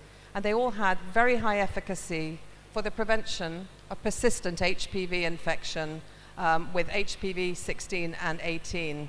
This is a really high efficacy for a new vaccine, over 94%. Also preventing early changes in the cervix, known as cervical intraepithelial neoplasia. Next slide, please. The bivalent vaccine provides cross-protection against HPV 31 and 45. It's fairly short-lived, but it's there. If you can click again, there's also very good vaccine efficacy in males now. It will prevent anal infection with HPV, anogenital warts, and changes in the anal mucosa that can predict anal cancer, because HPV is causing anal cancer and head and neck cancers now, and both of these types of cancers are now on the rise globally. So as was mentioned, we did the first HPV vaccine trial in Africa. This was a sponsored trial by the industry GSK Biologicals. We were very excited to see a vaccine for an STI, because STIs are so prevalent in the continent. And we demonstrated the safety of this vaccine in the African setting and the very good immunogenicity of the vaccine with 3 doses in young women. We also were able to do additional studies in the Tanzanian cohort and found no effect of malaria or helminths on the immune response, no negative effects of those infections. And we found and confirmed the very high incidence and prevalence of HPV infection in the control group of this vaccine trial. Next slide, please. And we moved on to work out how we could deliver this vaccine best with a cluster randomized trial in Tanzania, looking at delivery strategies in schools. We found also that there was low awareness about HPV generally, and cervical cancer was known but not the cause, and there was very little known at that time about the vaccine. We learnt a lot of lessons on awareness and mobilization, and we also learnt about the concerns that the population faced about the vaccine related to fertility, side effects, and the fact that the vaccination for STI might encourage early sex.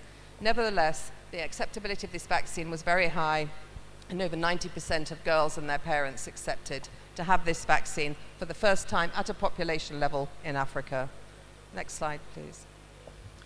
In HIV females, infected females, we have some data mainly on immunogenicity and safety. The vaccines give a good response to HIV positive patients in terms of generating antibodies, but we have almost no data on efficacy, and what we do have is of poor quality. So these studies are now underway to understand whether we still need to give 3 doses of HPV vaccine, whether they will need a booster, or whether we can reduce the dose, and this is in HIV positive girls. Next slide, please. So now we have the Cervical Cancer Elimination Initiative launched in 2020, where we're trying to eliminate cervical cancer as a public health problem. We need to get 90% of girls vaccinated by 2030 by the age of 15. So this is a steep target, and we only have a few years left. Next slide. In 2021, it was evident that we were going to struggle to meet that elimination target. The global coverage of the vaccine was only 30% overall in the target group in 2020. By August 21, only 35% of low and middle income countries had introduced the vaccine. And the sobering fact was that less than 1/3 of the girls aged 9 to 14 in the world lived in a country with a vaccination program. And the programs were mainly in developed countries and in some East and Southern African countries. Next slide, please. So what were the barriers? Well, the barriers were primarily logistic. Multi-dose schedules, expensive to deliver, complex, novel target group of adolescent girls that most studies and populations don't reach normally with vaccine except tetanus. And there was a global vaccine shortage because of COVID.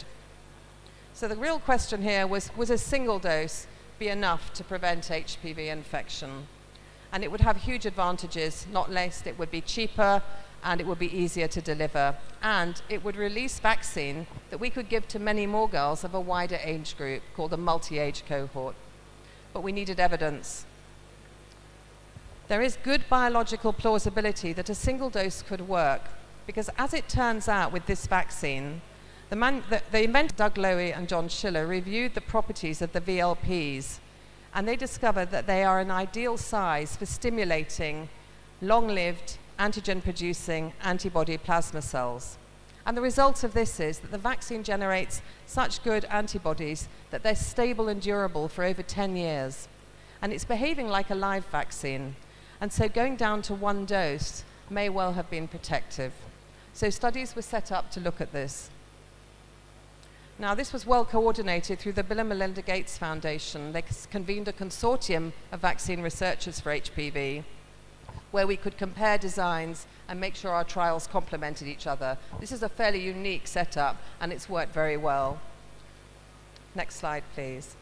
So WHO SAGE, to make the decision to make HPV vaccine a single dose, reviewed 4 trials. The 2 in blue, if you can go to the next slide, please. There, thank you. The 2 in blue are actually observational cohort studies, and I'll cover those shortly. We're in Costa Rica and India. But the 2 in green were both conducted in Africa and were game-changing for the decision of reduction of dose. Next slide, please. So the Costa Rica vaccine trial was a randomized trial where not all participants in this trial in Costa Rica got the full dose of vaccine, which was 3 doses. For various reasons, such as pregnancy and movement, they ended up with a 1-dose group, and they decided to follow them. This study was implemented by the NIH. And what they found, to their surprise, was that the vaccine efficacy was as good with 1 dose in Costa Rica as it was with 2 and 3 doses, shown in blue. It was about 80% protective against HPV. And with this exciting finding, they then looked at the antibody responses. Next slide, please. And what they found was that 1 dose of this vaccine was generating, shown by the light blue line, very stable antibody titers or concentrations. And this was a surprise because this isn't meant to happen with protein subunit vaccines.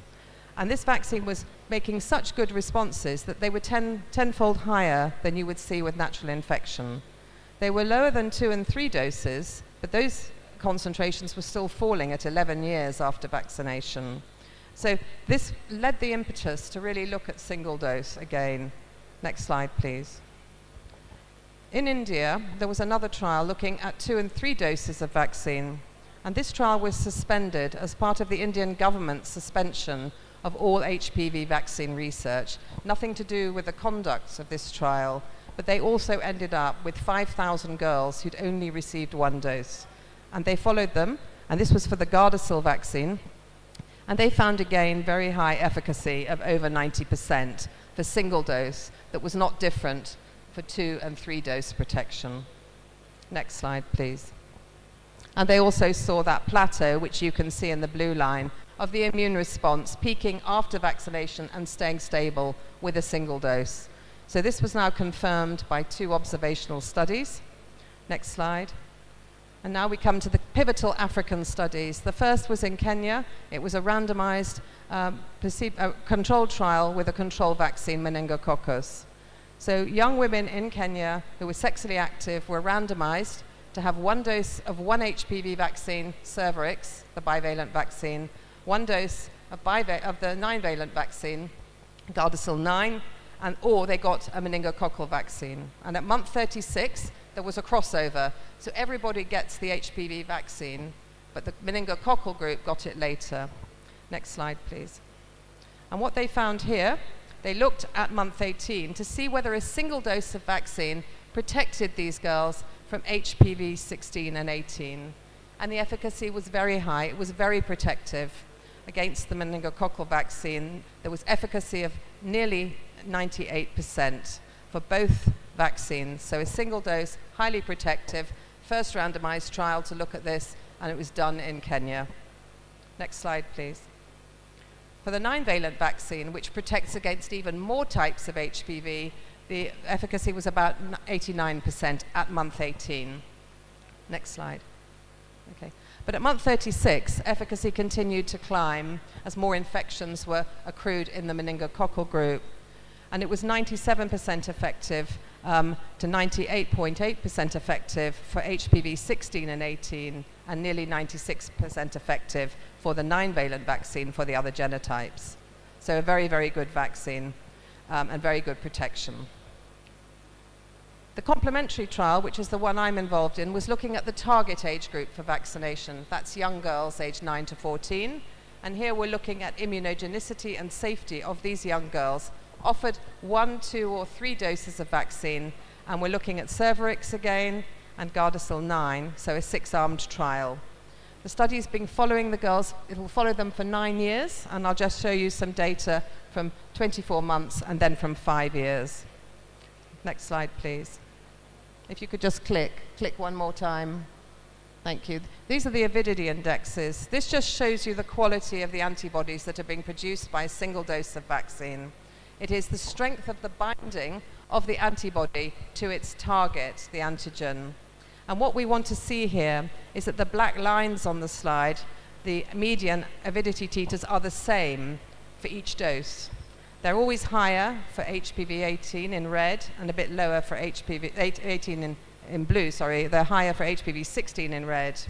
And what we saw in this slide, as you can see, the black lines are very similar in terms of the avidity index, was that 1 dose of this vaccine generated high avidity antibodies that were the same as those seen with higher doses. They're a very important finding for the quality of the antibodies. And if we click again, we can see this for the other vaccine.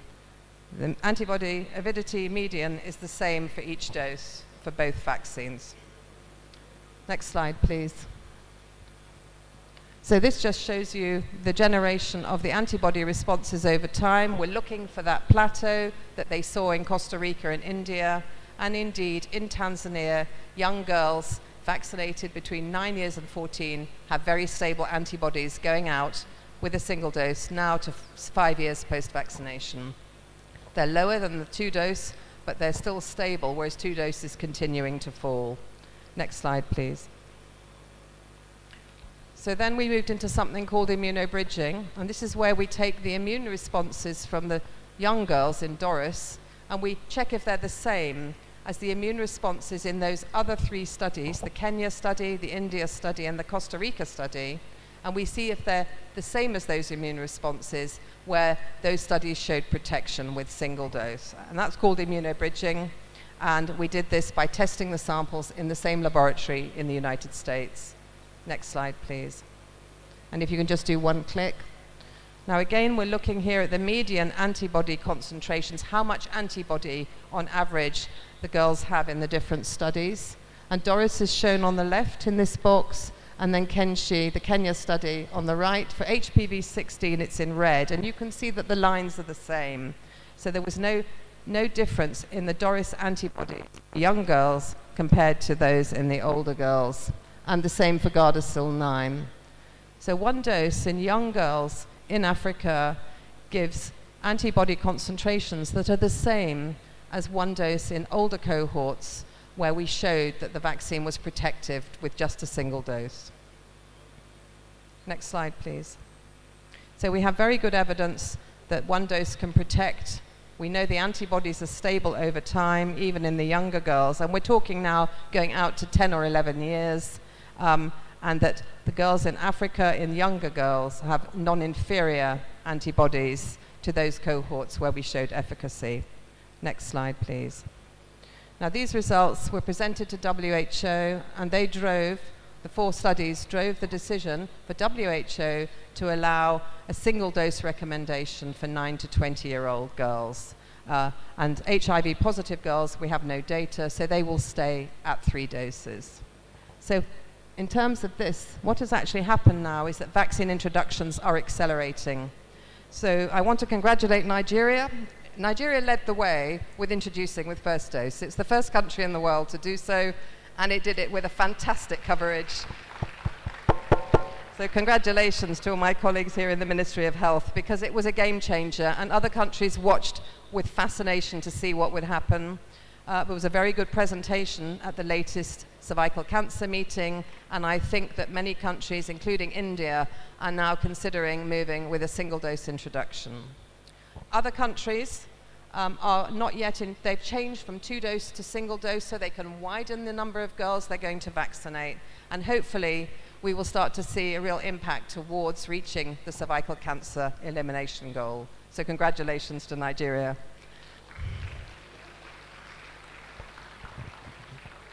So I just want to explain that this took a long time. Our vaccine pipeline is about 5 to 10 years. So I want to flag now what happened with Ebola. Next slide, please. So what happens here is that we reached a very different situation with Ebola. The high case fatality rate and the complications of the disease and the fact there were no real interventions meant that we had to have a sense of urgency when we were asked to step in and work towards Ebola vaccination. One of the big challenges we face with emerging infections is that we have to go where the outbreak is. Whereas with HPV, we could pick centers of excellence and work with them on their vaccine programs. The other problem is just competing priorities. So doing research, particularly on vaccines in emerging infections, is very challenging. We have a lot of time pressure, we have a lot of logistics. Where do we put the trials? Who are the partners? How do we protect our staff in a disease like Ebola? And what about the competing priorities of public health responses and research? Next slide, please. So I'd like to take you on the journey of what happened in the 2014 to 2015-16 Ebola epidemic in West Africa. If we can just go back 1, please. Can we just go back? Thank you. So you'll all remember there was an infected child, transmission spread in the community through the family, healthcare workers, into an unrecognized transmission event. The Guinean authorities announced the outbreak, but the epidemic was already seeding in many countries, and we ended up with very, very high epidemic through 2014. And then the WHO declared a public health emergency. Next slide. Thank you. So we had 28,000 or so reported cases and over 11,000 deaths. But critically, we had no cure and no vaccine at that time. So those of us that were working on vaccines in Africa were pulled in to try to evaluate new Ebola vaccines. Next slide, please. There were only 2 in phase 1 trials already in place. So there was a massive accelerated development effort with a number of candidate vaccines. And urgent vaccine trials were launched in mid-2014. So I was pulled across from East Africa for the HPV vaccine trials to start work in Sierra Leone, and I shuttled back and forth across the continent at that time. Next slide, please. I worked primarily with Janssen. Janssen Pharmaceuticals had a candidate vaccine. It was a 2-dose vaccine, and it was designed to protect against Zaire Ebola virus, which was the one that was happening in West Africa. Had protection in animal studies, and we were very lucky that the European Union, although I think quite late, recognized that this would need a lot of funding. Janssen matched the funding €1 to €1, and very large funding was made available to try and bring this vaccine forward through several consortia grants. Next slide, please. I'm not going to go into this in detail. I just want you to understand the different trajectory compared to HPV. We had to do the first in human studies. We had to do the first phase 1 trials for Africa. They were done in East Africa because we wanted to do this in non-Ebola affected countries. We had to do booster studies, prime studies, and then we were supposed to be doing an efficacy study in Sierra Leone. We did studies in HIV positives, elderly, special groups, long-term follow-up studies, and frontline worker studies in DRC. So a very big program that had to happen over quite a short time period. Next slide, please. Now this slide's really key to what happens with Ebola. So Ebola, unlike really COVID, because it's a contact disease, you can interrupt transmission. What we saw was a very big peak in the epidemic, and we had funding, but it came quite late, although we moved very quickly. So by the time we launched our protocols, the epidemic was coming under control finally. So we had to keep amending the protocol to change the design of the studies. So we were chasing our tail a lot with this. And I have to say that the ethics and regulatory committees were fantastic. We did do the studies, but we didn't do an efficacy study at that time. Next slide, please. So we did a mixture of various trials, phase 1, 2, and 3, individually randomized trials, cluster randomized, and they were done in East Africa, Sierra Leone, Guinea, DRC, vaccines at different stages of development. And there was a lot of social science work and community engagement work that went on in parallel, funded through a separate platform. Next slide, please. So the vaccine did generate very good antibodies. Shown in this, you can just see it on the graph. The first dose, there's a rise in antibody titers. The second dose gives a very big rise. And if you wait 2 or 3 years, you get a very good boost response, which might be very important for healthcare workers in the future, shown on the very right of the graph. This vaccine was very safe. We had no vaccine-associated serious adverse events, and it had a very good profile in both adults, children, and infants down to 4 months of age. Next slide, please. So the problem we had was that the epidemic declined before we could do effectiveness work. But the study in Guinea, implemented by WHO, as you know, was successful.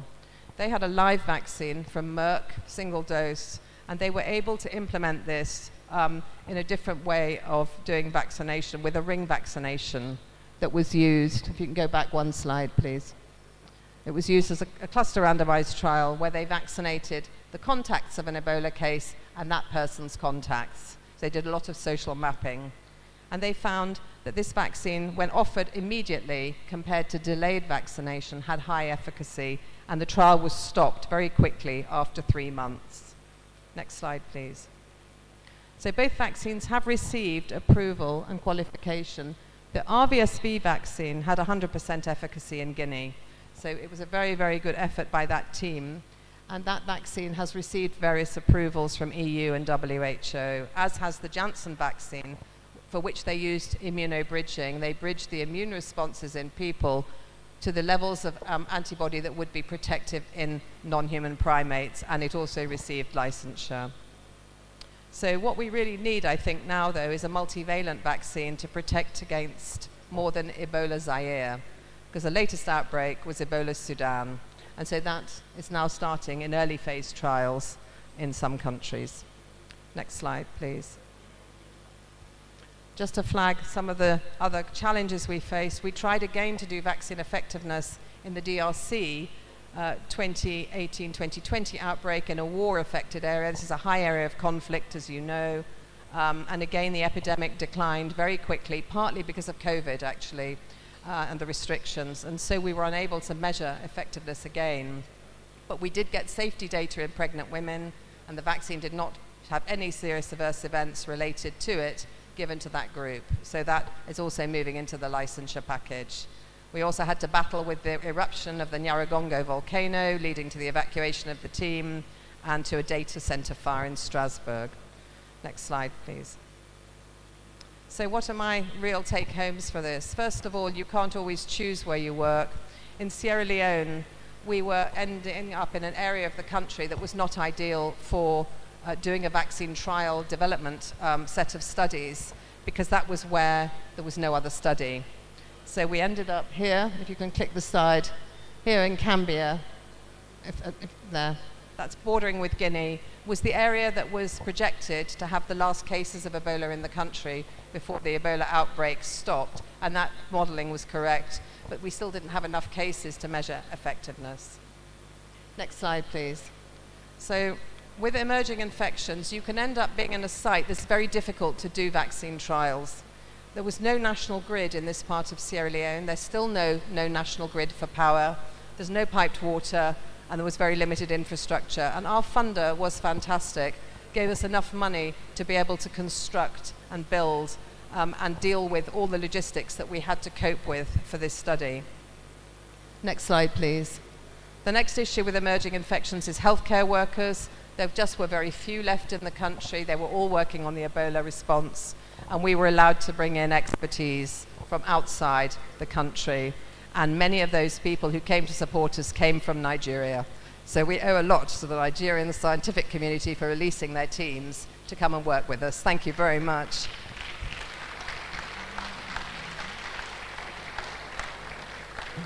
Okay. And we got special dispensation from the Sierra Leone government for this, blanket exemptions on tax, visas, and we also were allowed to procure for the country in the United Kingdom. So there was a lot of lessons and flexibility learned. Next slide, please. This is the construction I mentioned. We had to construct storage facilities, laboratories, emergency rooms. There was nothing in Cambia, and also put in a temporary power supply. So my big lesson for this, for emerging infections, indeed with Lassa, is logistics support. You need to have very good logistics support as part of your clinical trials management. Next slide, please. And then I want to just mention ethical guidance. WHO issued ethical guidance on the conduct of clinical trials in pandemics and epidemics. And one of the key issues is the placebo-controlled trial. This was very much something that was contentious. Sierra Leone did not want a placebo arm in their studies, and we used the meningococcal vaccine. Obviously for SARS-CoV-2, we saw many placebo-controlled trials, but for high fatality epidemics like Lassa fever and Ebola, I think one really has to think about a control vaccine that offers some other benefit. The next slide, please. The importance of modeling and forecasting. I can't underestimate how important this can be in your outbreaks, and we found this very useful for Ebola and HPV. The modelers kept pace with the data that they could get to generate data for us to allow us to do projections and to predict when we needed to change the study. Next slide, please. Briefly, community engagement. This needed a separate budget. There was no awareness of research. No social science research had been done until we had funding for this. But it was extremely helpful and allowed us to have a very receptive community engagement plan. We needed to emphasize that the clinical trial and the vaccine was not part of the main Ebola response. It was an experimental vaccine. And we had a very high level of interest and participation. So many people wanted to participate in this trial that we had to have a lottery system, actually, because people were coming in from many, many villages. Next slide, please. So other lessons learned, just briefly. In my view, you cannot do infection research in emerging infections, particularly in an emergency, without working in a private-public partnership with the companies that are helping to develop the intervention. We needed their support technically. Financial support has to be sufficient and adequate, and it needs to be assured from the beginning of the study. We are in the middle of a COVID vaccine trial in East Africa where the funder has run out of money because they can't get donations to fund any more COVID vaccine trial research. And this was unknown to the study sites. So we don't want that again. And you must ensure, if you do these studies, that you do know that the sponsor of the trial has enough money. As the epidemic declines, you will need to be prepared to adapt your protocols. You can still get data that allows licensure. Logistics support is really key. And I think it's an excellent opportunity for countries to get research experience and to build capacity and their infrastructure. And that certainly happened with SARS-CoV-2 vaccines, but it was paved by the Ebola lessons learned. Finally, we must make use of the time, next slide please, that we have between outbreaks. We need to prepare and locate our satellite clinics so we can be close to where the outbreak is and not have to do what we had to do in Sierra Leone. We need to keep the research going while there's no emergency, so ongoing development of Lassa fever vaccines. I think this is happening here with the new trials. Pre-prepared protocols and standard operating procedures would save a lot of time, and some people are even considering having emergency stocks of equipment and everything you need to do a trial ready and set aside so you just move it to the site. We need surveillance, and obviously we need to look at funding, as I just mentioned. So finally, I just want to thank all the funders and participants, next slide please, for the HPV vaccine studies and the HPV vaccine evaluation consortium, next slide. The funders for Ebola, from the Innovative Medicines Initiative, many partners across Africa, and all the colleagues who came and worked with us, at least temporarily. And finally, just thank you very much for listening.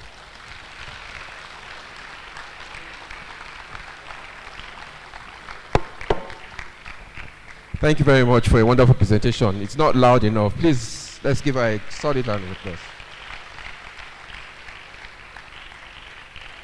I would like to call on Professor Akin, Past Provost of the College of Medicine and Past Lecturer Department, as well as Professor Abiola Onola, Past Lecturer of the Department of Obstetrics and Gynaecology, to assist with our marks to our guest speaker, to our guest, as well as our special guests.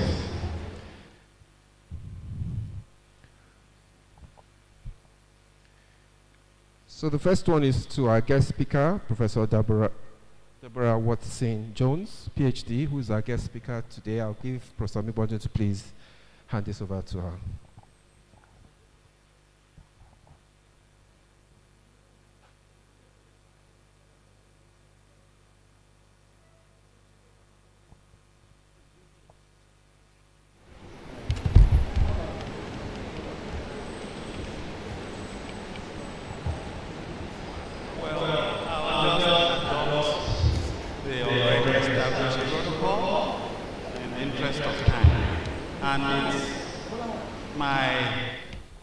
Pleasure to congratulate the honoree of today once again for reaching this stage of the journey. And of course, we are wishing you all the best as you move on to the next stage. I want to thank Professor Deborah Watson-Jones, coming all the way from the London School, and to share with us the tremendous work you have been doing in very difficult circumstances and the high impact that you have made. We congratulate you. Thank you for sharing your experiences with us. And on behalf of the Department of Obstetrics and Gynaecology of the College of Medicine, University of Ibadan, and the University College Hospital Ibadan, I will present this plaque to you to recognize this wonderful occasion. Thank you very much.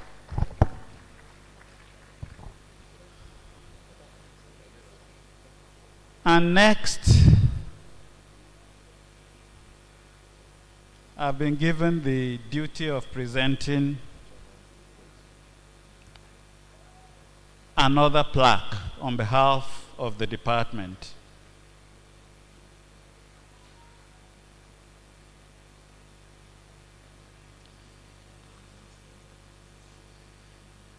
And it's my pleasure at this point to request the Honorable Coordinating Minister of Health and Social Welfare, Professor Muhammad Ali Pate, CON, to come forward. Honorable Minister, we've had the pleasure of meeting earlier at the boardroom of the College of Medicine.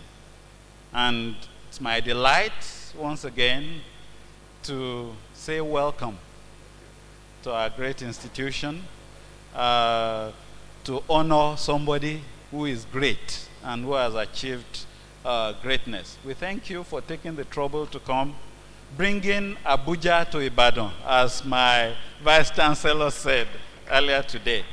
And as a department, Obstetrics and Gynaecology, both from the College of Medicine and the University College Hospital, we are delighted to present this plaque to you in recognition of the effort you have made to come down and the adroit way you have chairmaned this occasion. We thank you very much, and we know that you are going to achieve a lot more as coordinating minister. We are looking forward to you giving an account by the time you finish that journey. I'm sure there will be so many things to talk about that you would have achieved for the health of our land. Thank you very much, and my pleasure.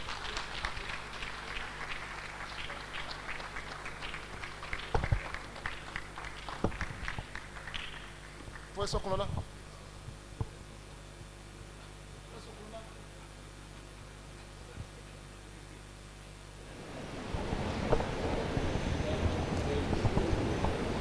I'll call on Professor Kunola to please give a plaque for the Honorable Minister of Health, Dr. Tunji Alausa.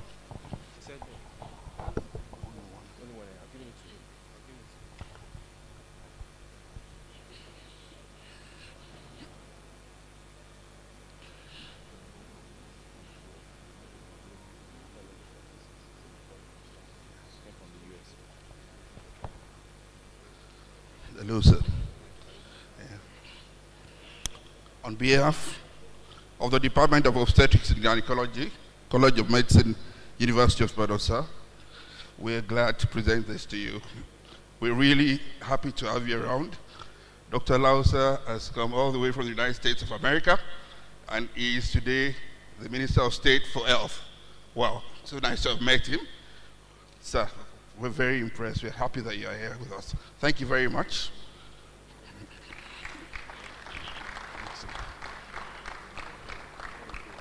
Thank you, sir. Good to see you, sir. Yes, sir.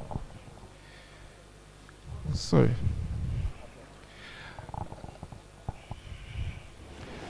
We're going to try and move a little bit faster now because we have to finish this program in the next 20 minutes.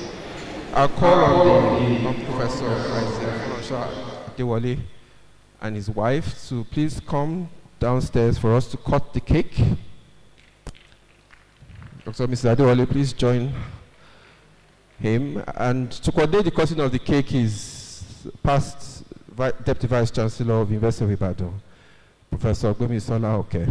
Please give her a round of applause. At the same time we're doing that, to try and catch up with time, we will ask the musical interlude to go on gently while this is going on.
Your Lordship, academic distinguished ladies and gentlemen, we are going for the day and give you the privilege to be the one that is to order my response before Vice Chancellor, because I was Deputy Vice Chancellor of Academy when he was Vice Chancellor. And everything that has been said about him encourages and builds humans. I can confirm that they are true. As Deputy Vice Chancellor, he would ask us to do things to him, special advisors, and supporters. And at that time, we will advise him on things to do, and it was his own prerogative to take decision on the things that we will find. But today I have the privilege of directing him and having no choice. So, you are ready for this by when I say himself is the king. And we are going to assist him to cut the cake. He will talk at the mention of EBOVAC. So we're going to spell EBOVAC, but we're not going to spell it as EBOVAC. We are going to spell it in total name. I'm not going to name you, Ogani.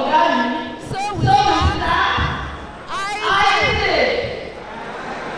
Folorunso Adewole,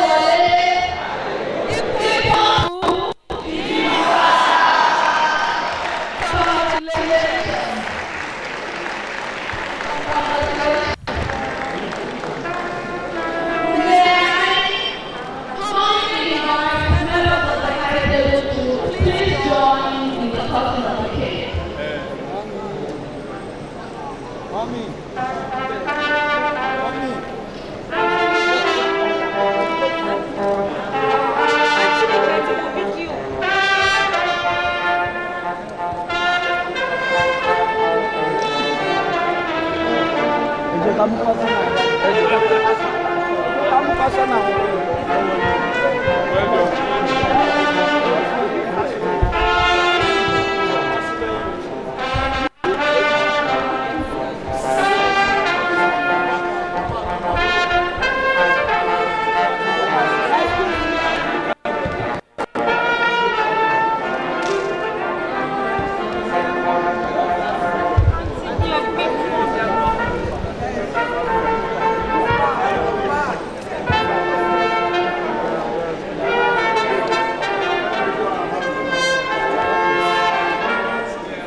I hope you are covering me.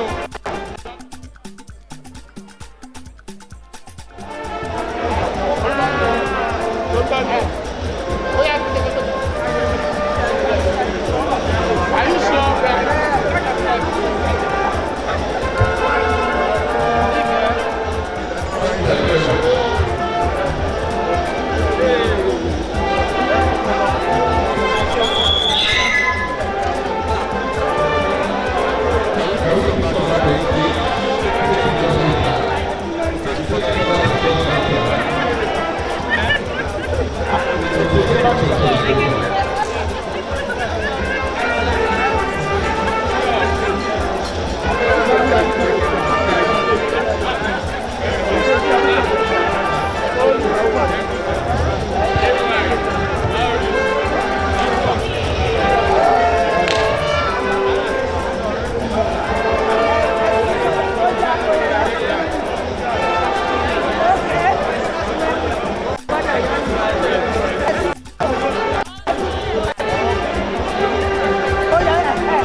Hello?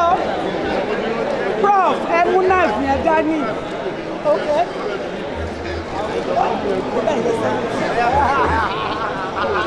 okay.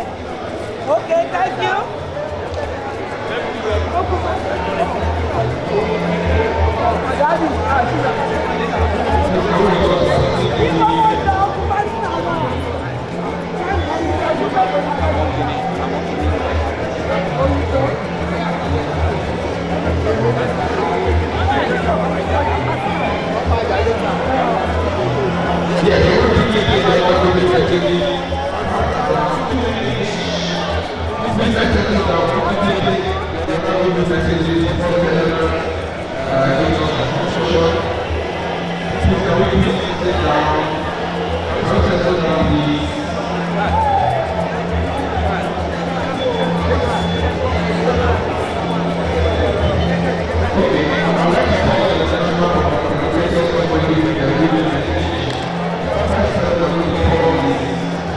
Theophillus,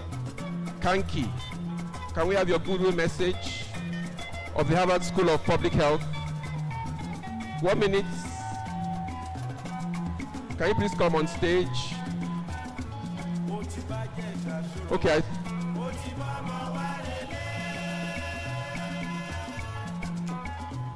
Please, can the music calm down, please?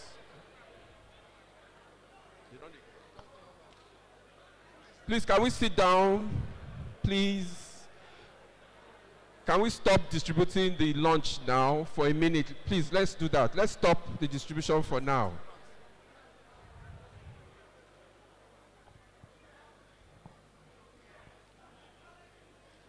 Thank you. All protocols to the high table. It's a pleasure to be here back in Nigeria and to honor my dear colleague and friend, Professor Adewole. I've known him for more than 20 years. When we began the AIDS Prevention Initiative in Nigeria in 2000, he was really at the foundation of setting up that program to develop both research and I think public health surveillance for HIV infection in pregnant women. And that laid the foundation, I believe, for a strong national program to prevent HIV transmission from pregnant women to babies. Just incredibly important in the global pandemic and control response. And then, skipping many years later, I believe Rob Murphy and I spent a week here in Ibadan writing the first grant for the Medical Education Partnership Initiative in Nigeria. Again, it was sort of a hallmark program funded by the U.S. Fogarty program. It developed strong research capacity and training for junior faculty, not just here at Ibadan, but for the first time in a country like Nigeria, we had a consortium of 6 different universities that participated. And I think that's an important precedent and legacy of Prof. I thank him for supporting us. I thank him for the many years of his friendship, research, collaboration.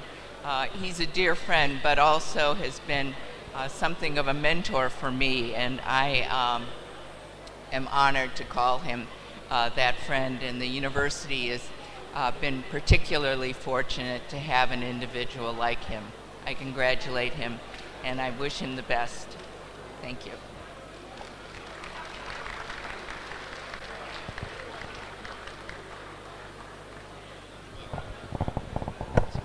Professor Rob Murphy of the Northwestern University, please, your Goodwill message. Please let's clap for him, please.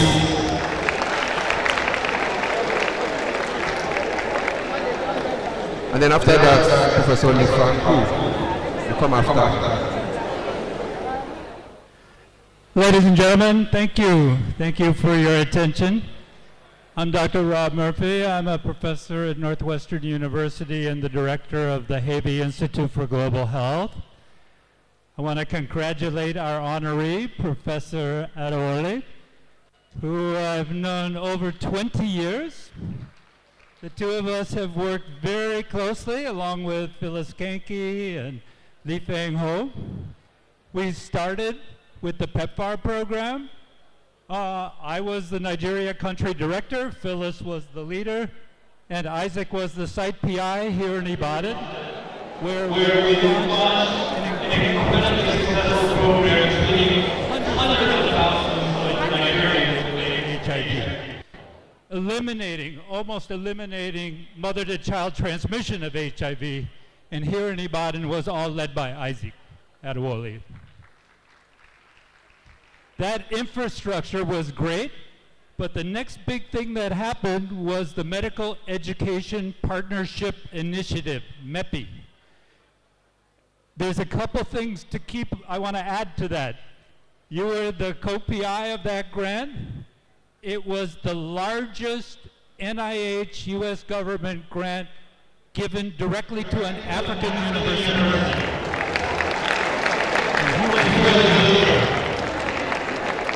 Everybody thought it was a bad idea.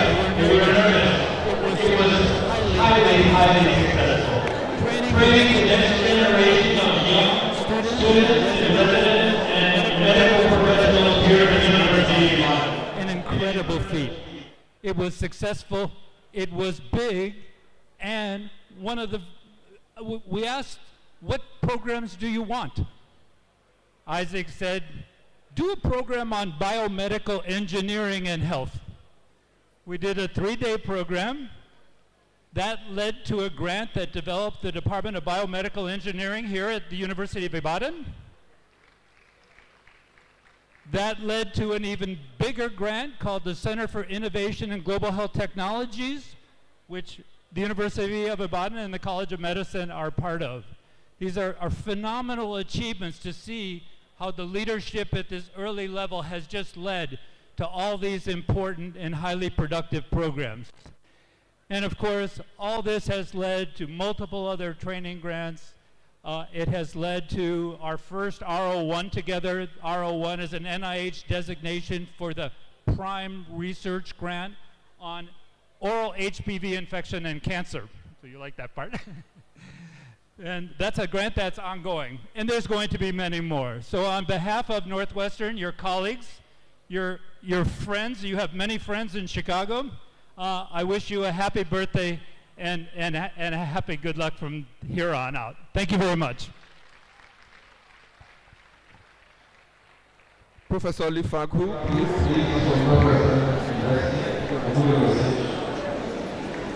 Yes, first of all, I would like to quickly recognize the Dean of Faculties of Medicine, Professor Obewole, Faculty of Medical Sciences, Professor Kisola, Faculty of Law, Professor Adejoke Akinyele, Faculty of Individual Natural Resources, Professor Anya, Faculty of Public Health, Professor Provost, Faculty of Dentistry, and Professor Kisola, Faculty of Clinical Sciences. Hello, everyone. I want to be heard because I'm going to talk about the future. Unlike everyone here, I only started my collaboration with Dr. Isaac 2 years ago. And I'm relatively new to Ibadan too. So during these 2 years, I have realized or learned a lot from Dr. Isaac. So when we start the project, Dr. Isaac is a co-investigator in the 2 large NIH-funded projects. I'm the PI. I was concerned, I was nervous, how I'm going to work with this big name and also someone who had a lot of big leadership positions. However, I was wrong. During the collaboration, Isaac demonstrated he's a great diplomat. When we have problems, he came in as a diplomat. When we need new ideas, he's an innovator. He comes in with great ideas. When we need to work on solid science, he came in as a solid researcher with very solid scientific expertise. And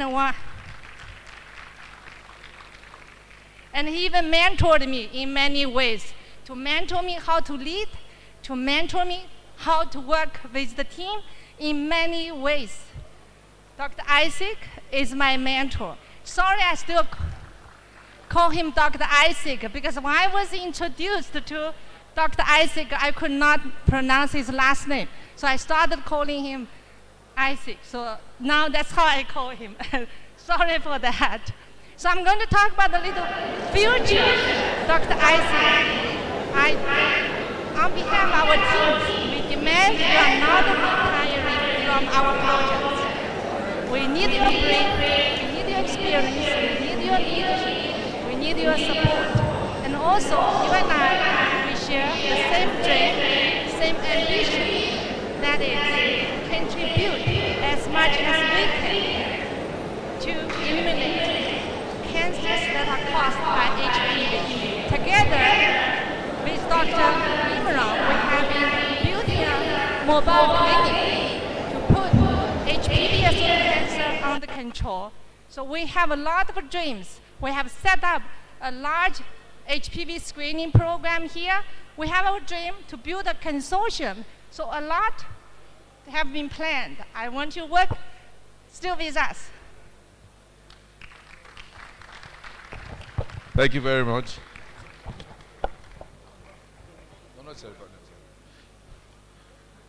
In our midst today, we have the Olomo of Omo, Obadeolu Oluwaseyi Adejola. You're most welcome. We have the Oni Ponle of Iponle, Oba Ebenezer Babatola. You're most welcome, sir. And we sitting close to him is Justice Olugbo, High Justice Olugbo, or High Chief. You're most welcome. Thank you very much for this invitation. We'll proceed very quickly to the next item. All right. This celebrant head of department of Obstetrics and Gynaecology. If you have gifts for the celebrant, if you have in the narrative, I'll keep it. And the power and the dollar. Friends and get ready.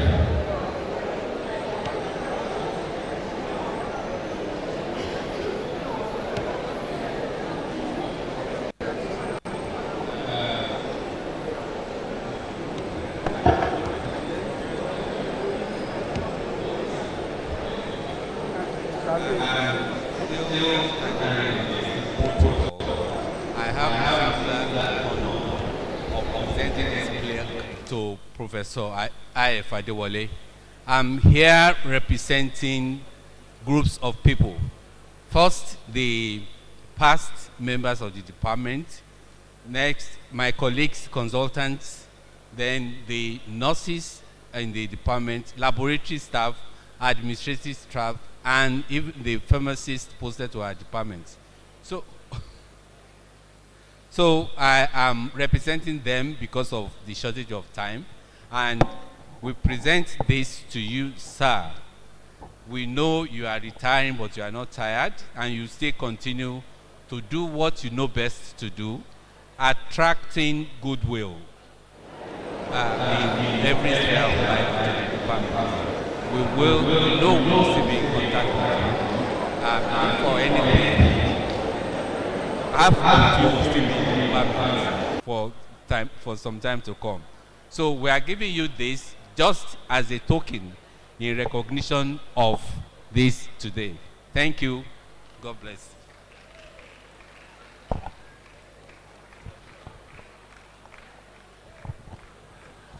The mentees and of Professor Adewole, please, and friends, please, we have a gift for him. Dr. Oluwashola, where are you?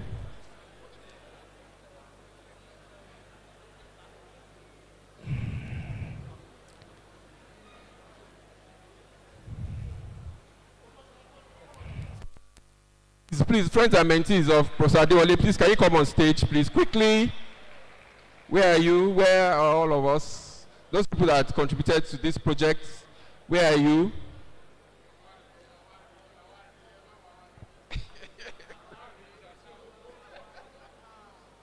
Where are we?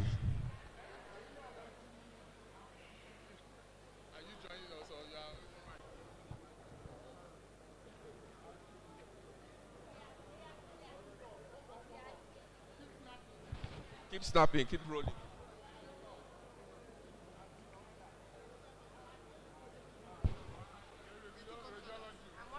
Yes. Ah, they are here. Oh.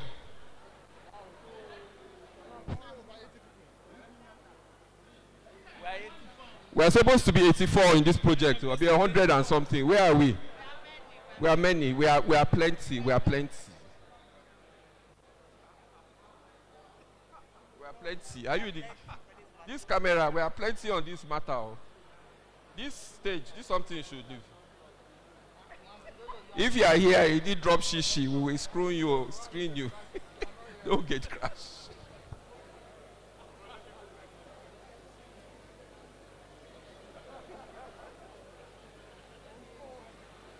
Okay, we'll continue with Goodwill messages. Thank you very much.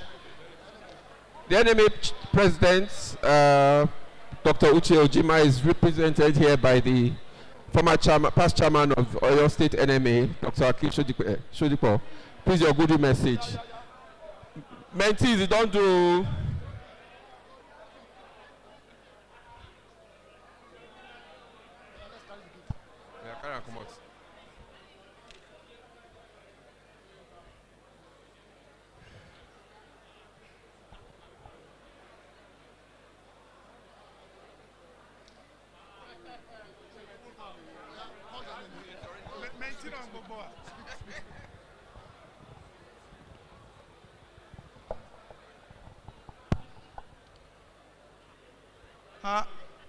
The honoree of today,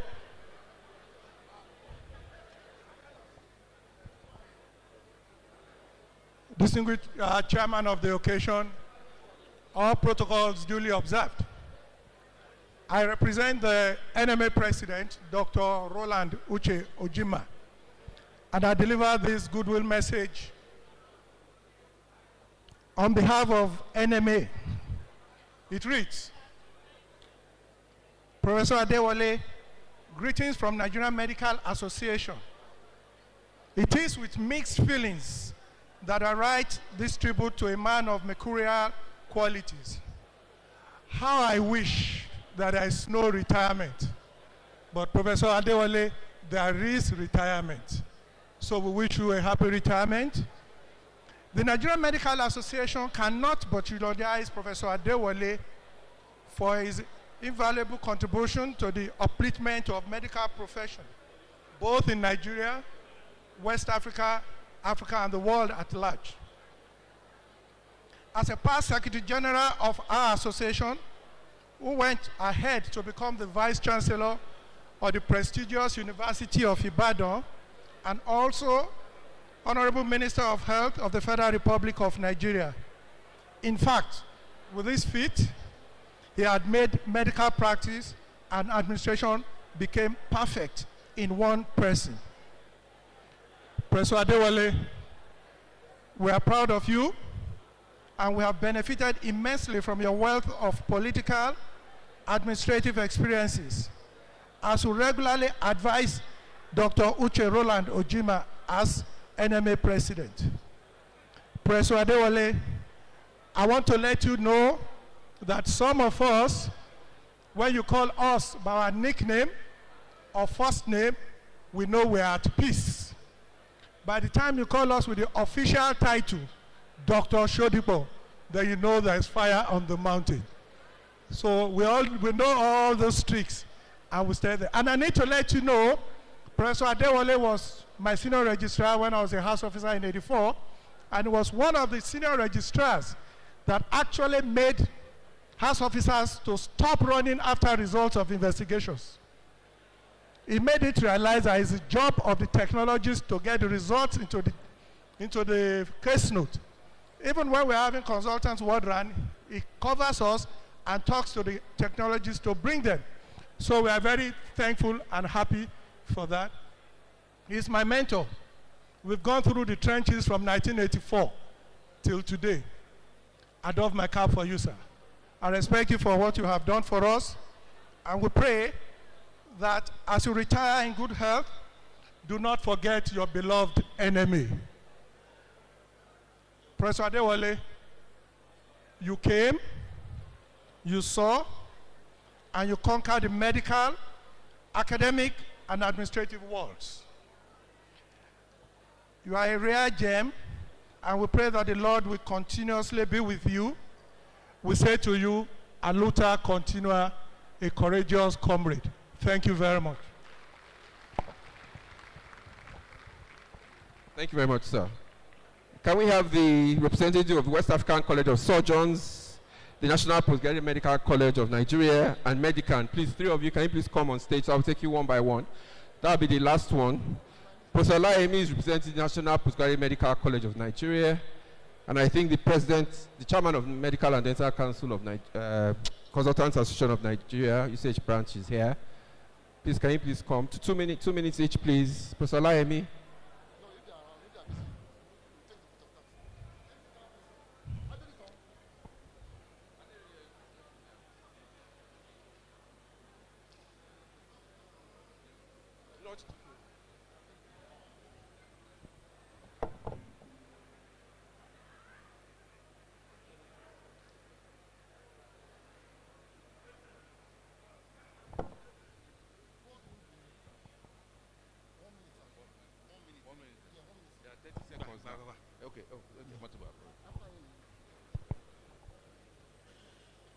Standing on the existing protocols, on behalf of Professor Peter Igbe, the president of the National Postgraduate Medical College of Nigeria, we wish you a very happy retirement, fruitful time in health and prosperity as usual.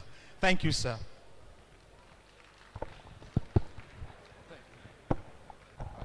Medical and Dental Consultants Association of Nigeria, please. Thank you.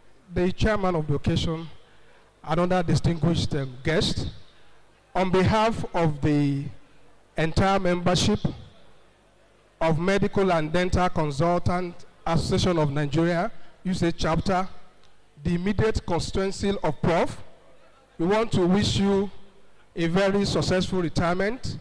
We want to thank you for all you have done for us as a member, as a leader, and as an elder, especially your intervention last year when we had 70 consultants who were not being paid, and you had to leave Ibadan for Abuja to make sure you move from one office to the other just for us to be paid. We are grateful and we wish you all the best. In our tradition, we usually present a plaque to worthy elders when they retire like this. So again, sir, on behalf of all of us at the University College Hospital and the College of Medicine, we want to thank you for your meritorious service to us and we wish you all the best in your retirement. Thank you very much.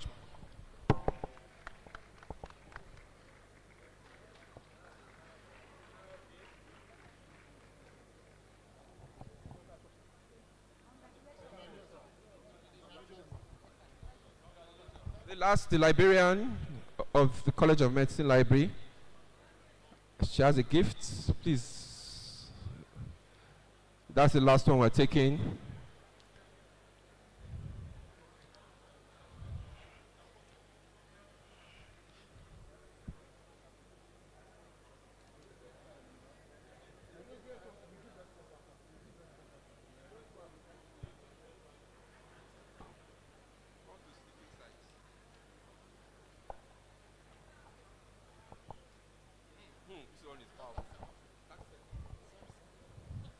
Thank you very much. Prof, on behalf of staff and the entire students and the management of the college, we thank you for your support for the medical library when you were provost of the College of Medicine. I remember you telling us when you were campaigning to be provost, what you were going to do for the library. Sir, you did everything you promised, including repainting the library, for which we are very grateful. In addition, you invited people to come donate air conditioners to the library. Thank you very much. We are very grateful. Thank you very much. Where are they? The students' body. They are coming. They are coming. We're going. Sorry, we're going to take the response of the celebrant now. But before that, there is a meeting with the Honorable Minister of Health and Social Welfare, Professor Muhammad Ali Pate, and together with his Minister of State. For those of you on the high table, you can proceed to the meeting through the side doors, through the doors at the backstage. That's after the event. And then if you have this green card, you have been invited for that short meeting. So you proceed as well to the meeting through the outer door. I'll now call on the celebrant to give his response.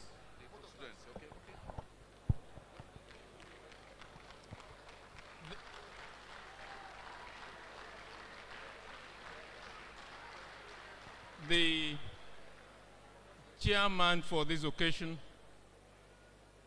coordinating minister of Health and Social Welfare,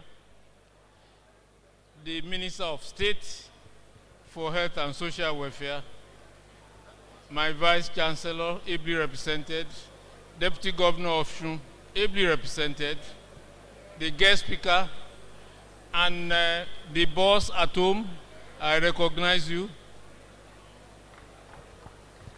My Provost, thank you so much for your kind words. My Dean, Deputy Provost, CMD, Deputy, that's CMAC, and DA, distinguished ladies and gentlemen. I'm really short of words, and I kept asking myself if all that have been said about me is truly me that is being projected. But I wish I could blush so that could actually be photographed. But because of my complexion, you are not likely to see it. I'm not here to deliver vote of thanks, but I must also single out people. The chairman, I must thank you for two things. When we met in Harvard, you hinted me about a potential landmine. I'm not sure if you remembered a project for $500 million that could have put me in trouble. You alerted me that a file was waiting for me in my office and I should treat it carefully. I took to your advice and I'm alive today. And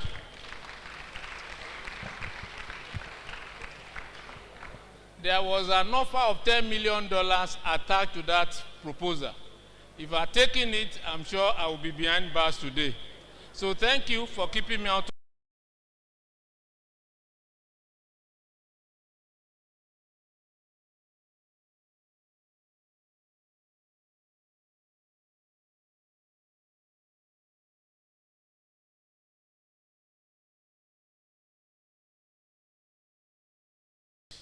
I'm quite aware of the support you are getting from the presidency, and that support, I can assure you, is there and definitely will see a lot of difference. So congratulations for the beautiful pair that we are having in managing the affairs of the health ministry. To my Vice Chancellor, thank you so much for being here. I'm a friend of the Faculty of Law for several reasons, and all we did for you was what we had to do. To my collaborators, thank you so much for what you've done for me and what we've been able to do together for over 25 years. I think our first contact was in year 2000.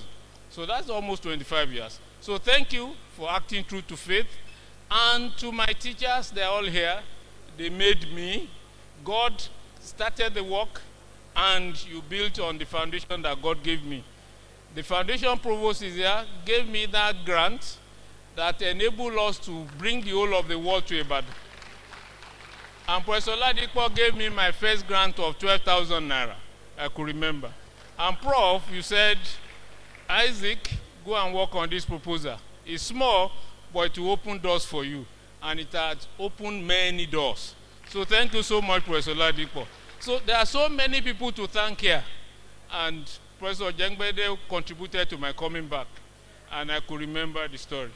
My Igbo, thank you so much. So, KBACs, thank you.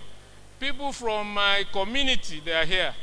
And I want to thank you, Imose. So thank you so much for being here. The political community in Osun, I will join you now when I'm out of work. Deputy Governor, we must get Osun back. I hope I'm speaking true to power. Yes, we must come back to power in Osun. And to everybody here, you've been wonderful. I want to single out my church choir. Where are they? My church choir. If you are a member of my church choir, please stand up. I'm the patron of the church choir, and they keep me alive every day, and the Boys Brigade. Thank you so much for being here. My bishop, my pastors, all my friends, patients, thank you for making this day. Just grace in progress. And whatever I've been able to achieve is God at work. And thank you for quoting Genesis 18:14. And to me, it's the most important question in the Bible. Is anything too hard for the Lord? And the answer can be found in Luke 1:37. It said, with God, nothing shall be impossible. And that's why I'm here today. Thank you so much for being here. I thank you, and I say, God bless you all.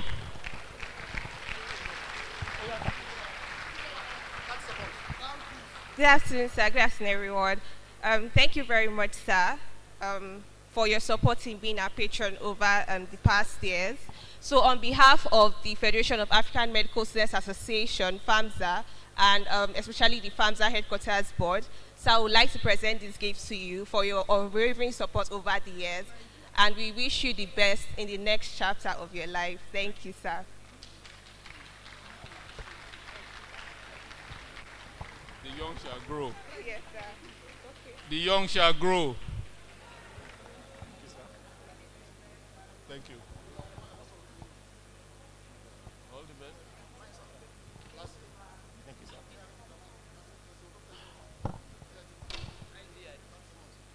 On behalf of HIV program core staff, past and present, we want to say congratulations to you, Daddy. You've landed well. You will enjoy the fruit of your labor. This is the token of our love.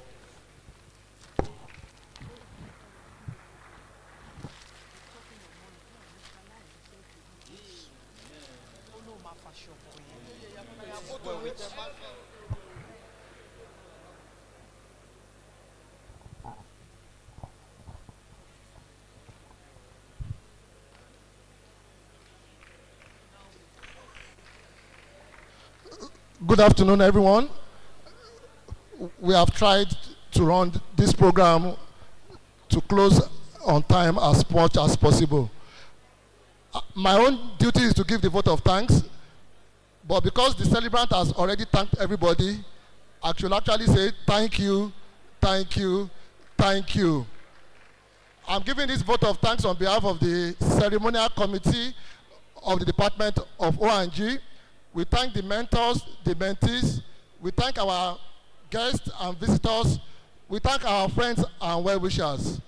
Please, can we rise up now for the national anthem? Please, please.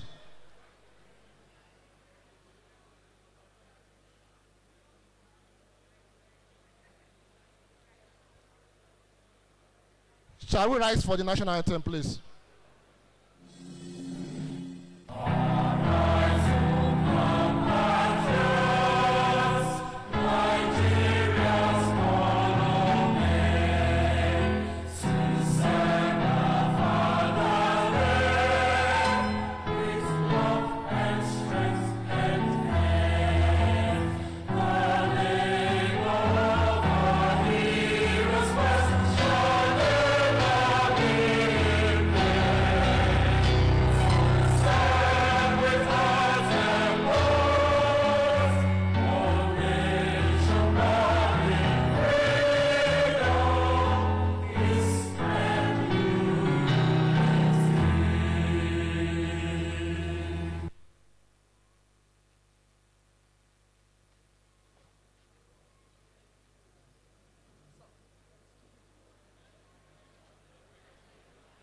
Exclusive at myjohnmusics.com.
Papa says if you lose your way, you can pray. Don't be afraid, don't lose faith.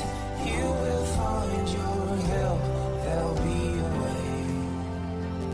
Just remember to pray and you'll be okay. Miss F, they pray for Papa. Make him find more strength and grace. And may the good Lord keep him longer, in Jesus' name. If you lose your way, you can pray.